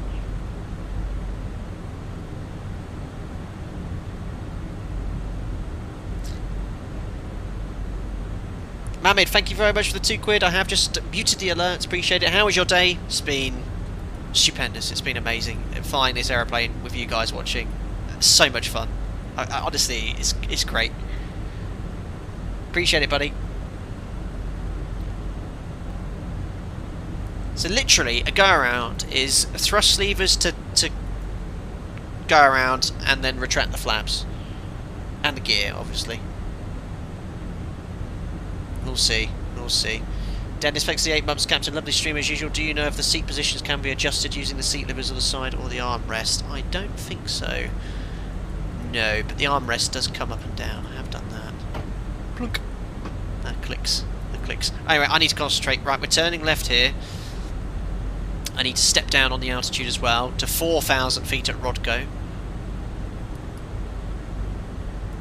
Thank you very much for the $5 as well, Harold Phoenix. Really appreciated. Love your stream. Thank you very much, my friends. As I said, the alerts are muted, but I will try and read any of the donations there. Thank you very much. Right, so pink dot coming up. I think that's when it's going to start slowing from our target speed to 200 knots, and I'll start bringing the flaps out. And when I pass the D point here, it automatically engages in approach mode unless I do it manually.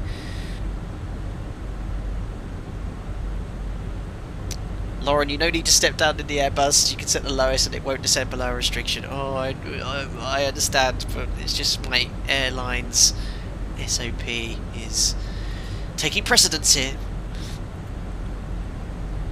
Now we are inbound to Rodgo, and then from Rodgo we can step down to 3,000. Alright, I'll do it, Lauren, I'll do it. There's 3,000. Throttle idle, so now there's a little decel point, so it's going to start slowing down. We can select flaps 1 below 230 knots.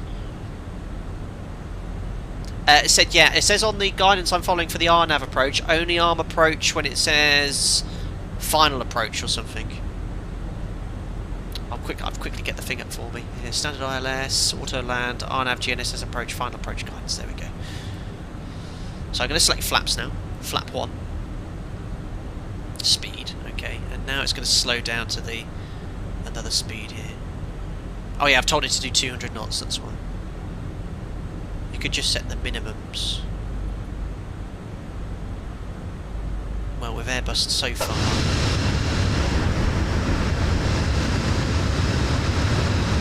So well. Activate approach before the FAF. Okay, FAF is LFBO. I'm going to select another natural flops. Flap 2, 215. Oh, a bit fast for that. I need to wait for it to slow down again a bit more, don't I? The thrust is up, so it's not high. No, I was told localizer scales, fill DGs for ILS only. We're flying RNAV approach. There we are, throttle idle, so I'm going to take flap 2. Ooh, it's a bit fast maybe. Now just in there. And we'll arm the speed brake before I forget. So now I'm bound to the final approach fix at LFBO, so I'm going to arm approach now. Oh, is that right? Approach nav? Have I done that too early? What are you doing? What are you doing?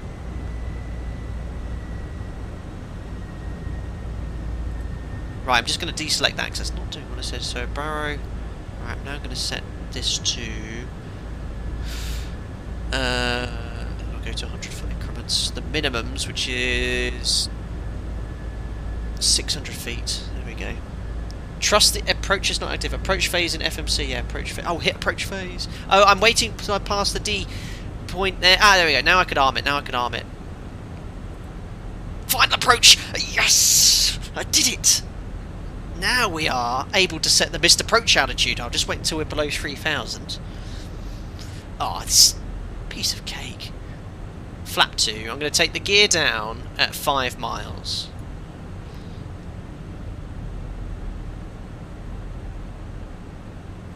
There we are. So 3,000, but it is now descending past the point there. We've got like a little descent points there, and it's gone to the F speed, so it's waiting for me to configure further. And do a quick height check here at 7 miles. 7 miles need to be at 2540. So we'll just do a quick. 2,500. Yep. 7 miles, 2540. Looking good. Maybe a tad high. 6 miles. Need to be at 2,220. And I see 2 reds, 2 whites. We are airbussing today. Oh, come on! Love it! Right, better set the missed approach altitude. 3,000 feet set, because we're in the final approach mode, it won't level off. You need an RNAV approach tutorial from the pros when you've got mine. Right, 6 miles on profile. I'm going to configure now. Gear down. Flap 3. It's going to do everything for me, isn't it? And flap 40. Oh, flap 40. Flap full. So it's going to fly 137 knots. 137 knots is bugged. Landing checklist. There's no start switches. There's no recall. Speed brake is armed. Landing gear 3 green. Auto brake is set to medium. Holding on flaps. Oh, this is just incredible. Do you want me to try go around? What's the time? 3 hours. Yeah, I might do a go around. There's a lot of you watching. Ignition, Captain. What do you mean ignition? No, I mean in the 7th. I mean not in the 7.3. No, yes, Boga. Up to you. Do it, nah. Yes. I might. Let's see.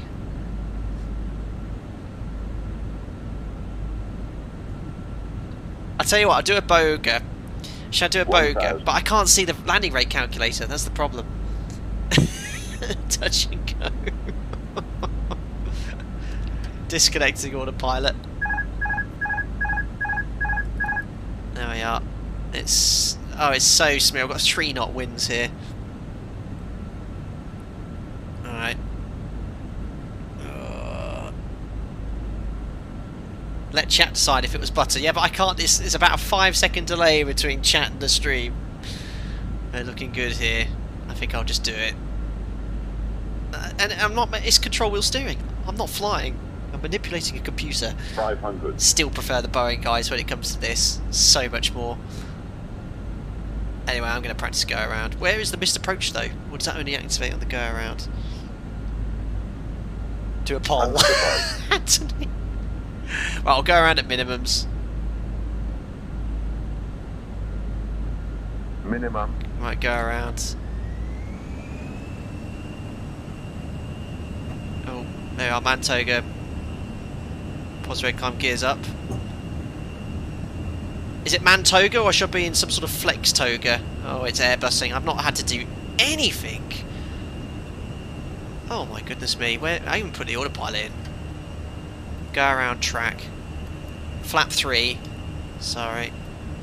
This is... I'm just going to go make myself a cup of tea, guys. Alright, I'll see you in about 2 minutes. I'll leave the tray table out for my tea, alright? This is easy. Leave a climb. 737. You're there battling, sweating. Flaps up. Flaps 2. This is ridiculous. Push nav. Uh-oh. How do I do that? How do I push nav? Flaps up. It's levelling off at 3,000 feet. Push in the heading select button. Nav. Oops. Right, level off, please, level off. This is just ridiculous. Flaps up. They are up. And literally all I did was push thrust lever to go around, retracted the flaps and gear. This is a what a machine. Oh, this is amazing. I just did my first go around in a 320 and no sweat. Missed approach then. Climbing straight ahead to Bravo Oscar, left turn to Sal, then Sogra. Now I've got to work out how to fly another approach. This is just straight delete up to BO. What? Right, Sal Sogra. So the missed approach is in there. I'm pretty work smarter, not harder. Right, I'll take the alerts back off. After takeoff checklist. I had a go around guidance here. So after takeoff checklist, what do I need to do next? Put the approach back in now. Landing, go around, hop with a check, parking, all done. This is just ridiculous. Do a nav FBA approach. Is that the same but you use something else? I don't know. This is crazy. It's like someone discovering power steering for the first time. I can't believe how well that went. Right, what I'm going to do is route direct to Sogra, but before I do that, I have absolutely no idea how to rebuild the approach. I better put the tray table away because I've got to do some work here. Hold as published, then select approach. Oh, this is phenomenal. And look at it there. There is the hold. I guess it'll go in perfectly into the hold. Nav FPA is like a VS approach in the 737, but better. Okay, Lauren. I might have to... Actually, you know what? I do have on the PDF here. If I show you what I've had here on the side, I think it does have guidance for that. Visual approach, circling, VOR. We've just done this one. RNAV GNSS, auto land, standard ILS. I think it does have the guidance for that. There you go, look. RNAV with final approach or FPA guidance. I could try it, but I'd rather try that without anyone watching first. A testament to the engineers who made the aircraft. Yeah, not only the Airbus engineers, but a testament to Fenix for reproducing this aircraft. Incredible detail and no doubt accuracy. I mean, look at the tracking there on the line too. It's not even cutting the corner or anything. What a work of art. You can activate the approach phase. The tray table is a pathway to many abilities some consider to be unnatural. Right, missed approach then. If my operator, we've done the after takeoff checklist, talked to the cabin crew, talked to the passengers, what were the reasons for the go around? Oh yeah, it was a practice one. Let's have a go at the approach. Fuel, we have 3.2, alternately 2.6, so we've still got enough for a second approach before we have to then sort of decide what we need to do. Let's now re-select the approach. So, do I need... How do I do this? What I could do is route from Sogra direct to Rodgo, but do I have to put... I guess I have to put the full approach in again. Oh no, it's there! Ah! So if I press clear here, insert... Ooh! Okay, so I've done something here. Sogra. I'm just going to go straight from Sogra to Rodgo. I trust it does hold perfectly.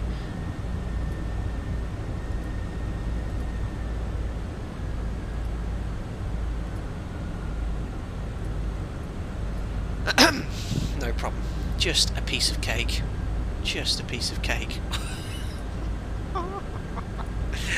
Right, delete this constraint because we're going to climb up to 4,000. Clear. Insert.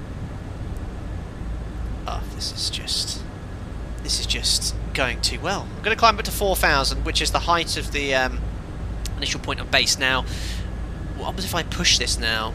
I might just do a vertical speed climb. I hope this doesn't upset anything. And I need to pull it, don't I? Pull. Vertical speed 1,000. The PFD is acting strange. Is it? What's wrong with it, Stone Cells? I wouldn't know. This is a tutorial flight, not really a manual.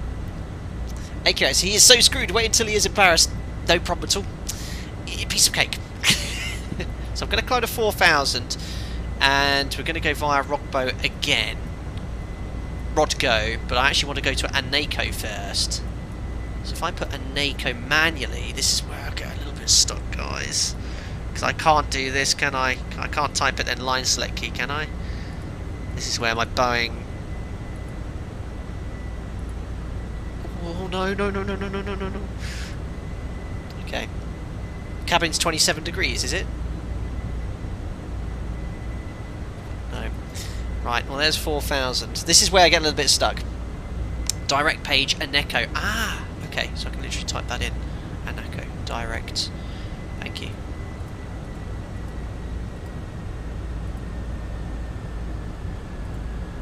Oh, legend.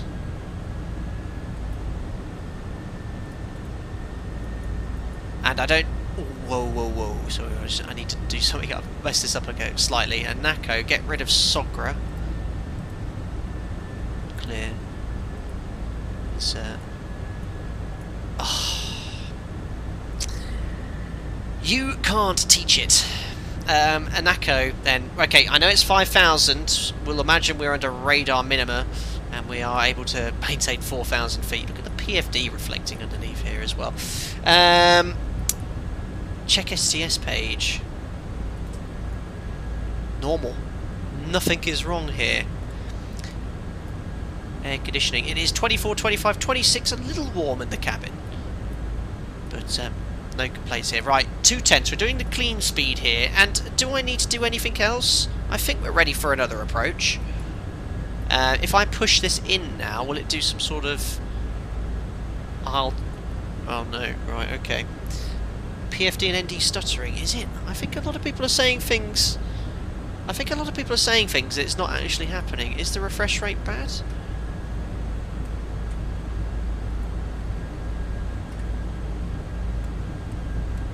Is it stuttering? I think it's fine. Oh, a little bit, yeah, it is a little. Maybe that's because I don't around. Looks good to me.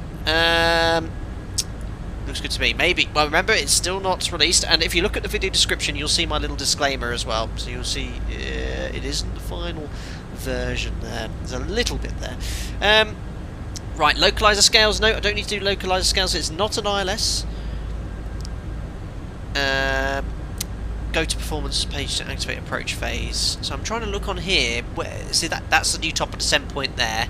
Then lever at 3000. And this very much you're seeing a 737 pilot sort of experimenting here. You know, I'm not type rated on this aircraft.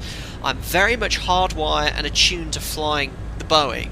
So I'm sort of learning on the go here through trial and error, using a bit of logic, and I'm getting it sort of done. But this is obviously a very messy way, I think, the way I did things here. And obviously I'm reflying the approach, but I am below the initial approach fix. I could have climbed to 5,000, but well, I should be at 5,000, but we'll just stay at 4,000 here. Everyone's saying activate approach, yeah, but not yet, surely. I know V1 said below 10,000, but then I had another Airbus pilot say, no, don't do that until you're on base leg or something there. Yeah, we're going to do a manual landing here, but I was amazed at the go-arounds. It was much easier than I thought it would be. PFD's doing a few jitters. Yeah, a little bit. I can see that now, actually. Sam, I can't wait to see rock up on your A320 type rating course, start pulling all these manoeuvres. Now, if you know the Airbus and do the go-around, it's much easier. The 737 single-channel go-around, it's quite hard work, and it's quite physical. You actually have to watch the nose shooting up. You actually have to push nose down quite hard on the control column.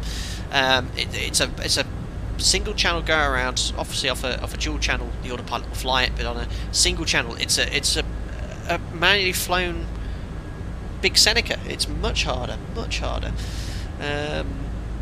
Anyway, let's activate this approach phase now, but I'm a bit scared when I do that. Isn't it going to start slowing down to its final approach speeds? Well, I'll confirm it. Yeah, look, it says 146 now. So, but I think it will wait for flaps, won't it? It will wait for flaps. Oh, and I've got this little funky on-nav display here. Still at 4,000 feet, and it's going to maintain 4,000 until passing Rogbo, and then go down to 3,000. Much harder than an ILS, this. Pull the speed. Speed depends on the flap setting. No, but if I leave it in, it'll slow down with flaps. So if I select a natural flops now, there you go, look. I'm Airbussing. It's going to slow down for me. Know what I'm doing, guys. I don't know at all. There we are. Right, I'm going to step down to 3,000. Actually, let's go straight down because I'm Airbussing to the minimums again, 600. Oops. Trying to get to 100-foot increments here. Oh, no, level change, no. I don't want that. I want you to do it, plane. Push. There you go, descent out. Yeah, don't trust me. I'm trying to get to 100-foot increments. Am I still in... I don't know if I'm in the correct descent mode here. Push. Yeah, push there, keep pushing everything. No, that's vertical speed, blast. Out constraints, okay, perfect. I think I'm alright. And descent blue, descent is armed. So hopefully it will start descending. There we are. I'm Airbus. Excellent. Now we can arm approach. Final approach. We've done it. I'll take another natural flops, please. Whew, I nearly screwed that up. Nearly screwed that up. And I'll just set the missed approach altitude. No, not localizer scales. It's not an ILS. Not an ILS. How much fuel we got left? 3 tons. This is just superb. Right, now we just got to butter it.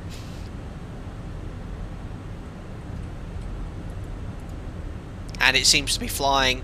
Excuse me. Multiple RNAV approaches, no problem at all. 2 reds, well maybe a tad low, 3 reds, but it's not quite on the profile there. And LEVPA's the final approach fix, 3,000 feet, and then we're down a 3-degree path there.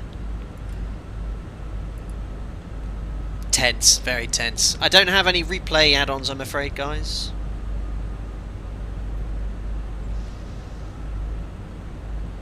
So again, I'll configure it at about... was the order brake still armed? Yes, it does stay armed, even though I put the gear up there.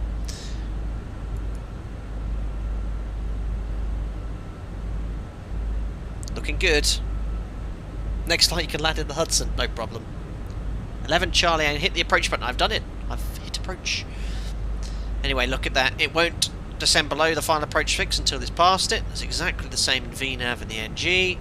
There's the FAF, 3,000 feet, no flags, and down it goes on the correct descent path. We'll do a couple more altitude distance cross checks again, like we did before. So it's 7 miles, 2540, 6 miles, 2220. And there's the distance here.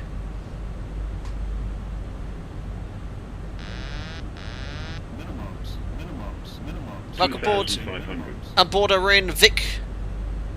As a member, glad you joined the content. You get invited to our members only Discord. Hope you enjoy using the custom modes in chat. Thank you very much for the support. Right, I've turned the volume up a little bit. 7 miles then, 2,500, pretty much on profile. 6 miles, 2220. No, second go around. This is it.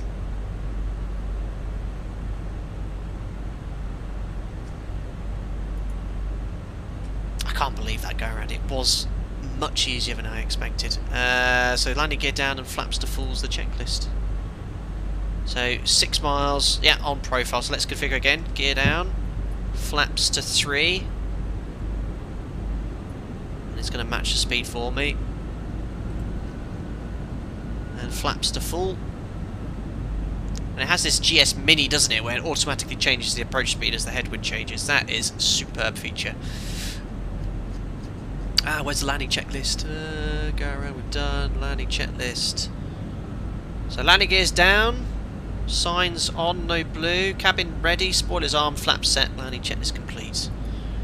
Should we do it, guys? Let me just get my view all reset here. A little bit of a small crosswind. Oh yeah, missed approach altitude set. Thank you very much for that. Well spotted. Again, reset my view. Let's do it, guys.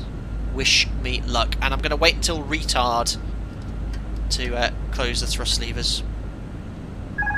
There we are. Autopilot's off. Oops. There we go. And this is what's very unnatural for me in the 7.3.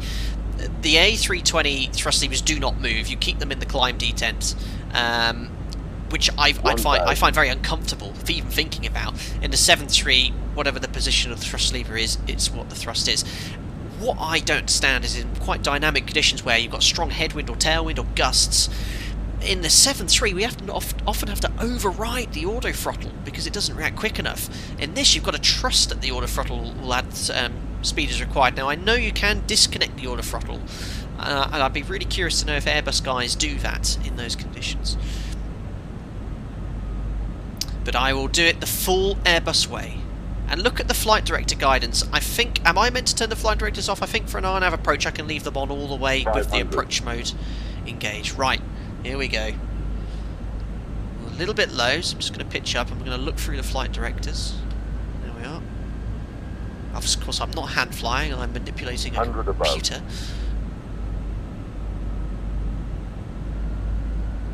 No centerline lights here in Zadar, just edge lighting. Minimum. Continue.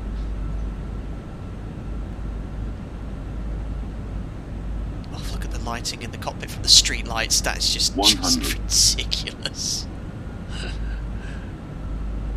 50, 40, 30. Check. 10, I've retarded. 5, What was that? I don't know. It looked good. Right, speed brakes up. Reverses. Have I got my lights off?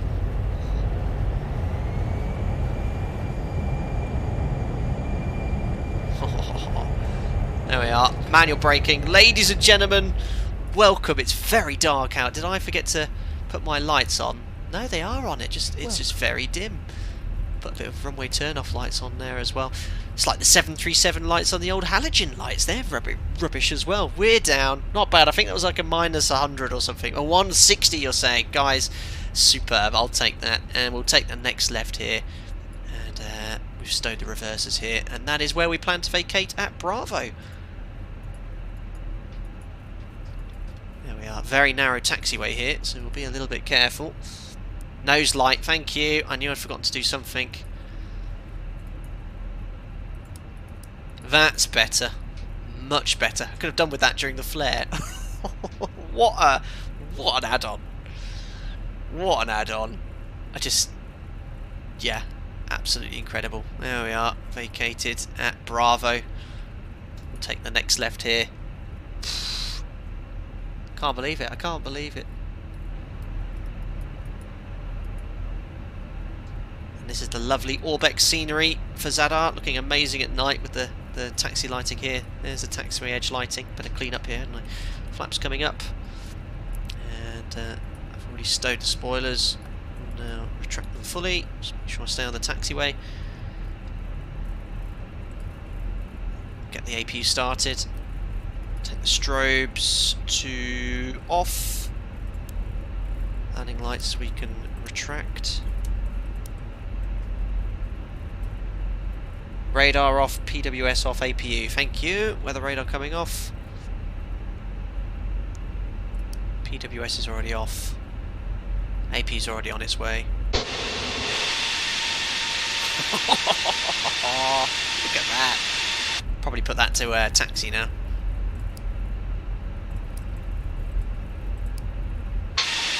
Oh, taxi's very dim as well. I'll leave it on takeoff. There we are. Sorry, blinding all the people around here. Yeah, that was the most fun I've had in an Airbus ever. Absolutely superb. And you've got a chance of winning this giveaway, winning this aircraft as well with a giveaway once it's released. We'll do that as soon as we get onto stand, guys. APU's not starting, my bad. Yeah, I just put the master switch on and then I need to press start now, so. There we go. So we're going to keep on going along Bravo, and then we will taxi into the parking stands here. We'll take stand number 4. It's a self-positioning stand here. APU bleed. Is that APU on bleed on now or after? Engine start. Change the sunset. I'll do that when we get onto stand. Let's complete the flight.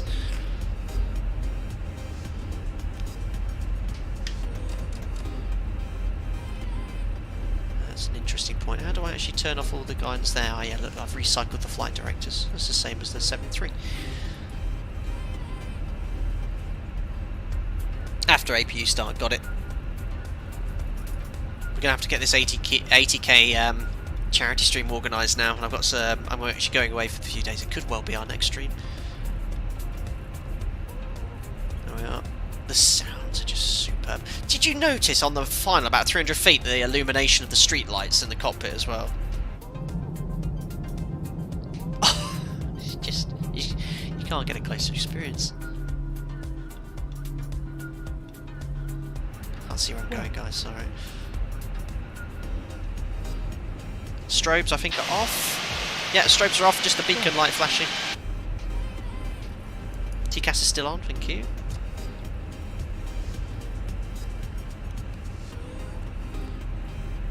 So stand number 3, 50, stand number 4's 40, next right here. 30, 20, 10. Thank you very much, Diego, for your donation there. This Fenix A320, it is so good that I almost feel bad paying only 50 quid for it. I wish I could pay more because it deserves it.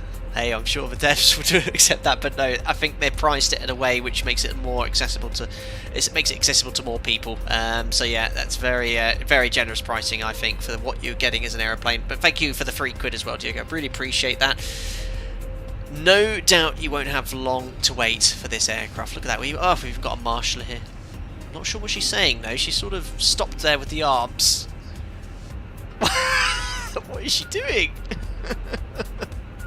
Let me just keep going forward here. Oh, yeah, there we are.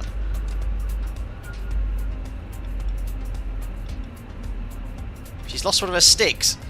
I don't think she's going to say stop, is she? Oh, no, there we go. Crossing arms. Perfect. Very realistic. Cross start, that'll do. There we are. Look, parking brake coming on as well. Very cool to have that. Right, parking brake is set. APU's available. I don't need to do anything. Just shut the engines off, don't I? Airbus, look. Engines off, don't need to switch buses. That nonsense. There you go, onto the butt generator. Oh, what's this guy doing? Yes! The Fenix A320 Alpaca Airways has arrived. Did he just do the thing that they do on Fortnite? Oh. You're on duty, sir. You shouldn't be dancing. Well, I love it when people program random stuff like that. Would you like to deboard the plane? Yes, please. Let's select deboard, and I don't know if it does it automatically, but we'll head over to Fenix here. We'll go to ground services, and we will open the doors, the stairs, and let's get the L2 door open as well, and the rear steps I think are already attached there. Oh, I'm blinding everyone though with my taxi light. Let's turn these off here. Oh, I'm still blinding everyone with my taxi light. What have I done here? Turn off lights. Oh, we did it. Amazing. Let's put ourselves in a decent position here. Cabin light. Oh, cabin lights out. Oh, okay, you're right. You're right. Sim settings.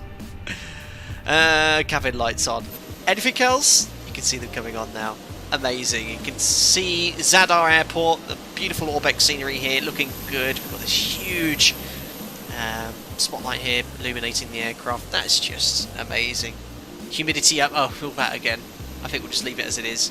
What I will do though is making it a little bit brighter. We've already completed the flight, so let's make it around sunset or dusk time. That's the time I was planning to arrive. Ah, there we go. Amazing. What an incredible add-on. Really. Absolutely amazing. Oh, APU bleed. Yeah. Oh, and I'm in drone cam, aren't I? APU bleed. Keep the passengers cool. Oh, and I forgot to turn that on auto, I think. Or maybe it leaves in that, stays in that position. APU bleed. Right. We'll leave it at that. Let's have a look at some of these. Rain. Do you want rain for the wipers? Okay. You ask, you get on Flight Deck to Sim. Let's have a look at the rain then. I heard good things about this, so we'll turn off live weather. Let's go to rain. Just let the precipitation start. What is that in there straight away? Let's try it. That is a working wiper. It's so strange the wiper on this, but it works. Oh my, well, it might start raining a little bit harder if we head back outside. Unbelievable. We so needy, I know, Peter, but that's what it's all about. The live stream is about interacting with the audience and getting what they want, which is all a part of the live stream. I love it. Excellent. Does the rain repellent work? Oh my goodness, does the evacuation button? Everyone has deboarded. Oh dear, right. I think we'll do the giveaway, guys. I think we'll do the giveaway. Now we'll get the thing running here. So, just having a look at some of the comments here. Deploy, retract slats. Okay. Yeah, again, out of 10, how do you think I did in the Airbus? I'm always interested to know. I was pretty happy with my performance. I think very much the Airbus flew me. In some situations, but overall I think we did an okay job here. 10 out of 10. Oh, thanks guys. 8, 7, 7, 9, 8.5, 12. I'm looking for a low one mixed out here. Pretty good. Thanks guys. 1. I saw someone say 1. Cheeky gits. Right, excellent. Thank you. Right, I think you guys would like a chance of winning this incredible aircraft. Okay, so what I just need to do here in the background is get Nightbot set up. So all you need to do is, if you are the winners, get in contact with me. I'll talk about that, how to do that shortly, and I'll be asking a question shortly as well. And all you've got to do is put the correct answer in chat. All right, that's it. Don't any of you start trying to trick you lot in chat either. I have not asked the question there. 3 out of 10, said Mike. Outrageous.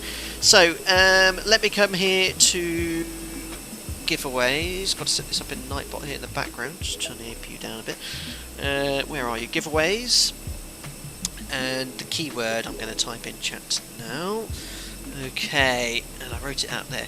It's testing a bit of your Harry Potter knowledge, ladies and gentlemen. Okay, I grew up reading Harry Potter. He's about the same age as me. And I have a simple question to ask you, okay? We're flying the Fenix Simulations Airbus A320, but what was the name of the Phoenix in Harry Potter? Does anyone know? Don't stop putting Hagrid. No. Use Google. Look it up. And make sure you only put it in chat once. Lowercase or uppercase, it doesn't matter, but only put it in chat once. I am seeing the correct answer there. It's looking 100% correct. Well done. You're a wizard, Harry. Is that on my sound card? I can search that one. No, I can't find that.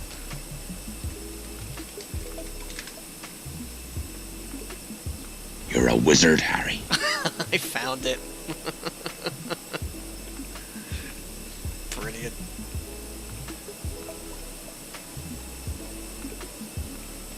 Why is a lot of people saying melon? It's not melon.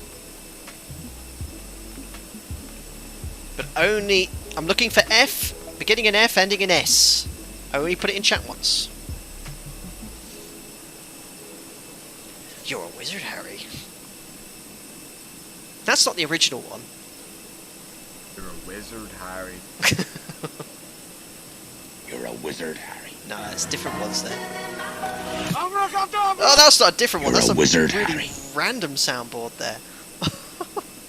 Thought that was the background music there. We'll give it another minute or two, just in case some of you have a slightly slower interconnect connection.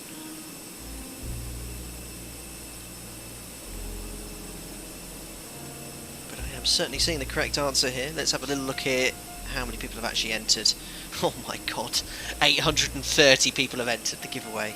It's still coming in thick and fast as well.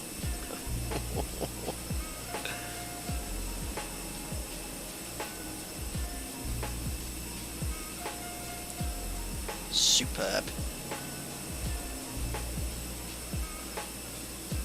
Sounds so good with the AP just running in the background as well.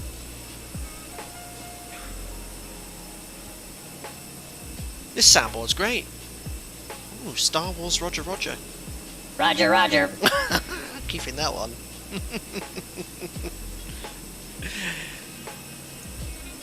Excellent.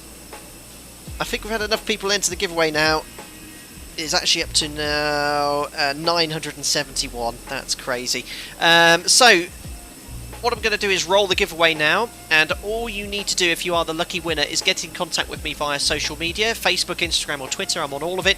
You can also drop me an email at flightdecksim@gmail.com. A little request is that when you do get in contact with me, just take a screenshot of your YouTube homepage or your Google homepage with a picture of your username, and I will take a picture of your logo so I know exactly who you are, and just say, hi, Flight Deck Sim, I won the giveaway. Here's my logout screen. I need to see the sign out screen, just because you get some idiots who try and claim the prize when it's not actually them. And then what I'll do, I'll liaise with Phoenix, and when the aircraft is released, they'll ensure that you get a copy sent over to you. So here we are. We're going to roll the giveaway now. The winner of the Fenix Simulations A320 is, roll it, Jonas Sormo. Jonas Sormo. He's been a subscriber on the channel since the 18th of August 2021. Regular subscriber, not a member. It's unrigged. Jonas Somro with the little line through the O, or Sormo, sorry, Jonas Sormo, perhaps. Congratulations, you are the winner. He's yet to say anything in chat. It's completely silent. Usually you get a response quite quickly from the winners going, oh my goodness me, it's me, I won. Oh no, he goes, thanks, he's here, Jonas Sormo, he says, thanks, I've taken a picture of your name, your logo, I'll know who you are. Get in contact with me, as I said, via social media, Instagram, Twitter, Facebook, or email. Show me a little YouTube sign out screen, and I'll get your details, and I'll liaise that with Fenix, and when the aircraft is released, they'll send that over to you as well. Massive thanks to Fenix for that, indeed, that was very generous of them. Guys, that is it for today. What a stream. I can't believe how much fun we had.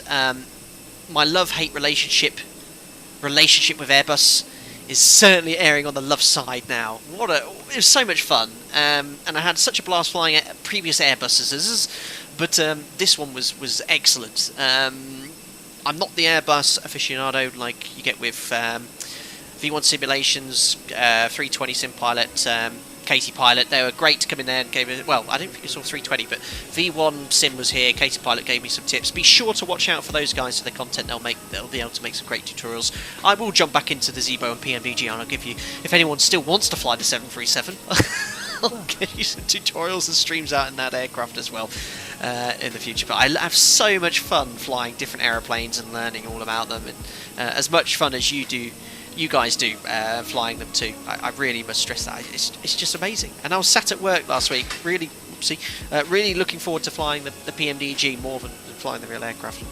It's just a blast. I have such a laugh with you guys. Amazing. Massive thanks to Fenix then for sending me their aircraft. It will be available in, I hope, the not too distant future for you. You all know the price, an incredibly generous £50. I think it's an absolute steal.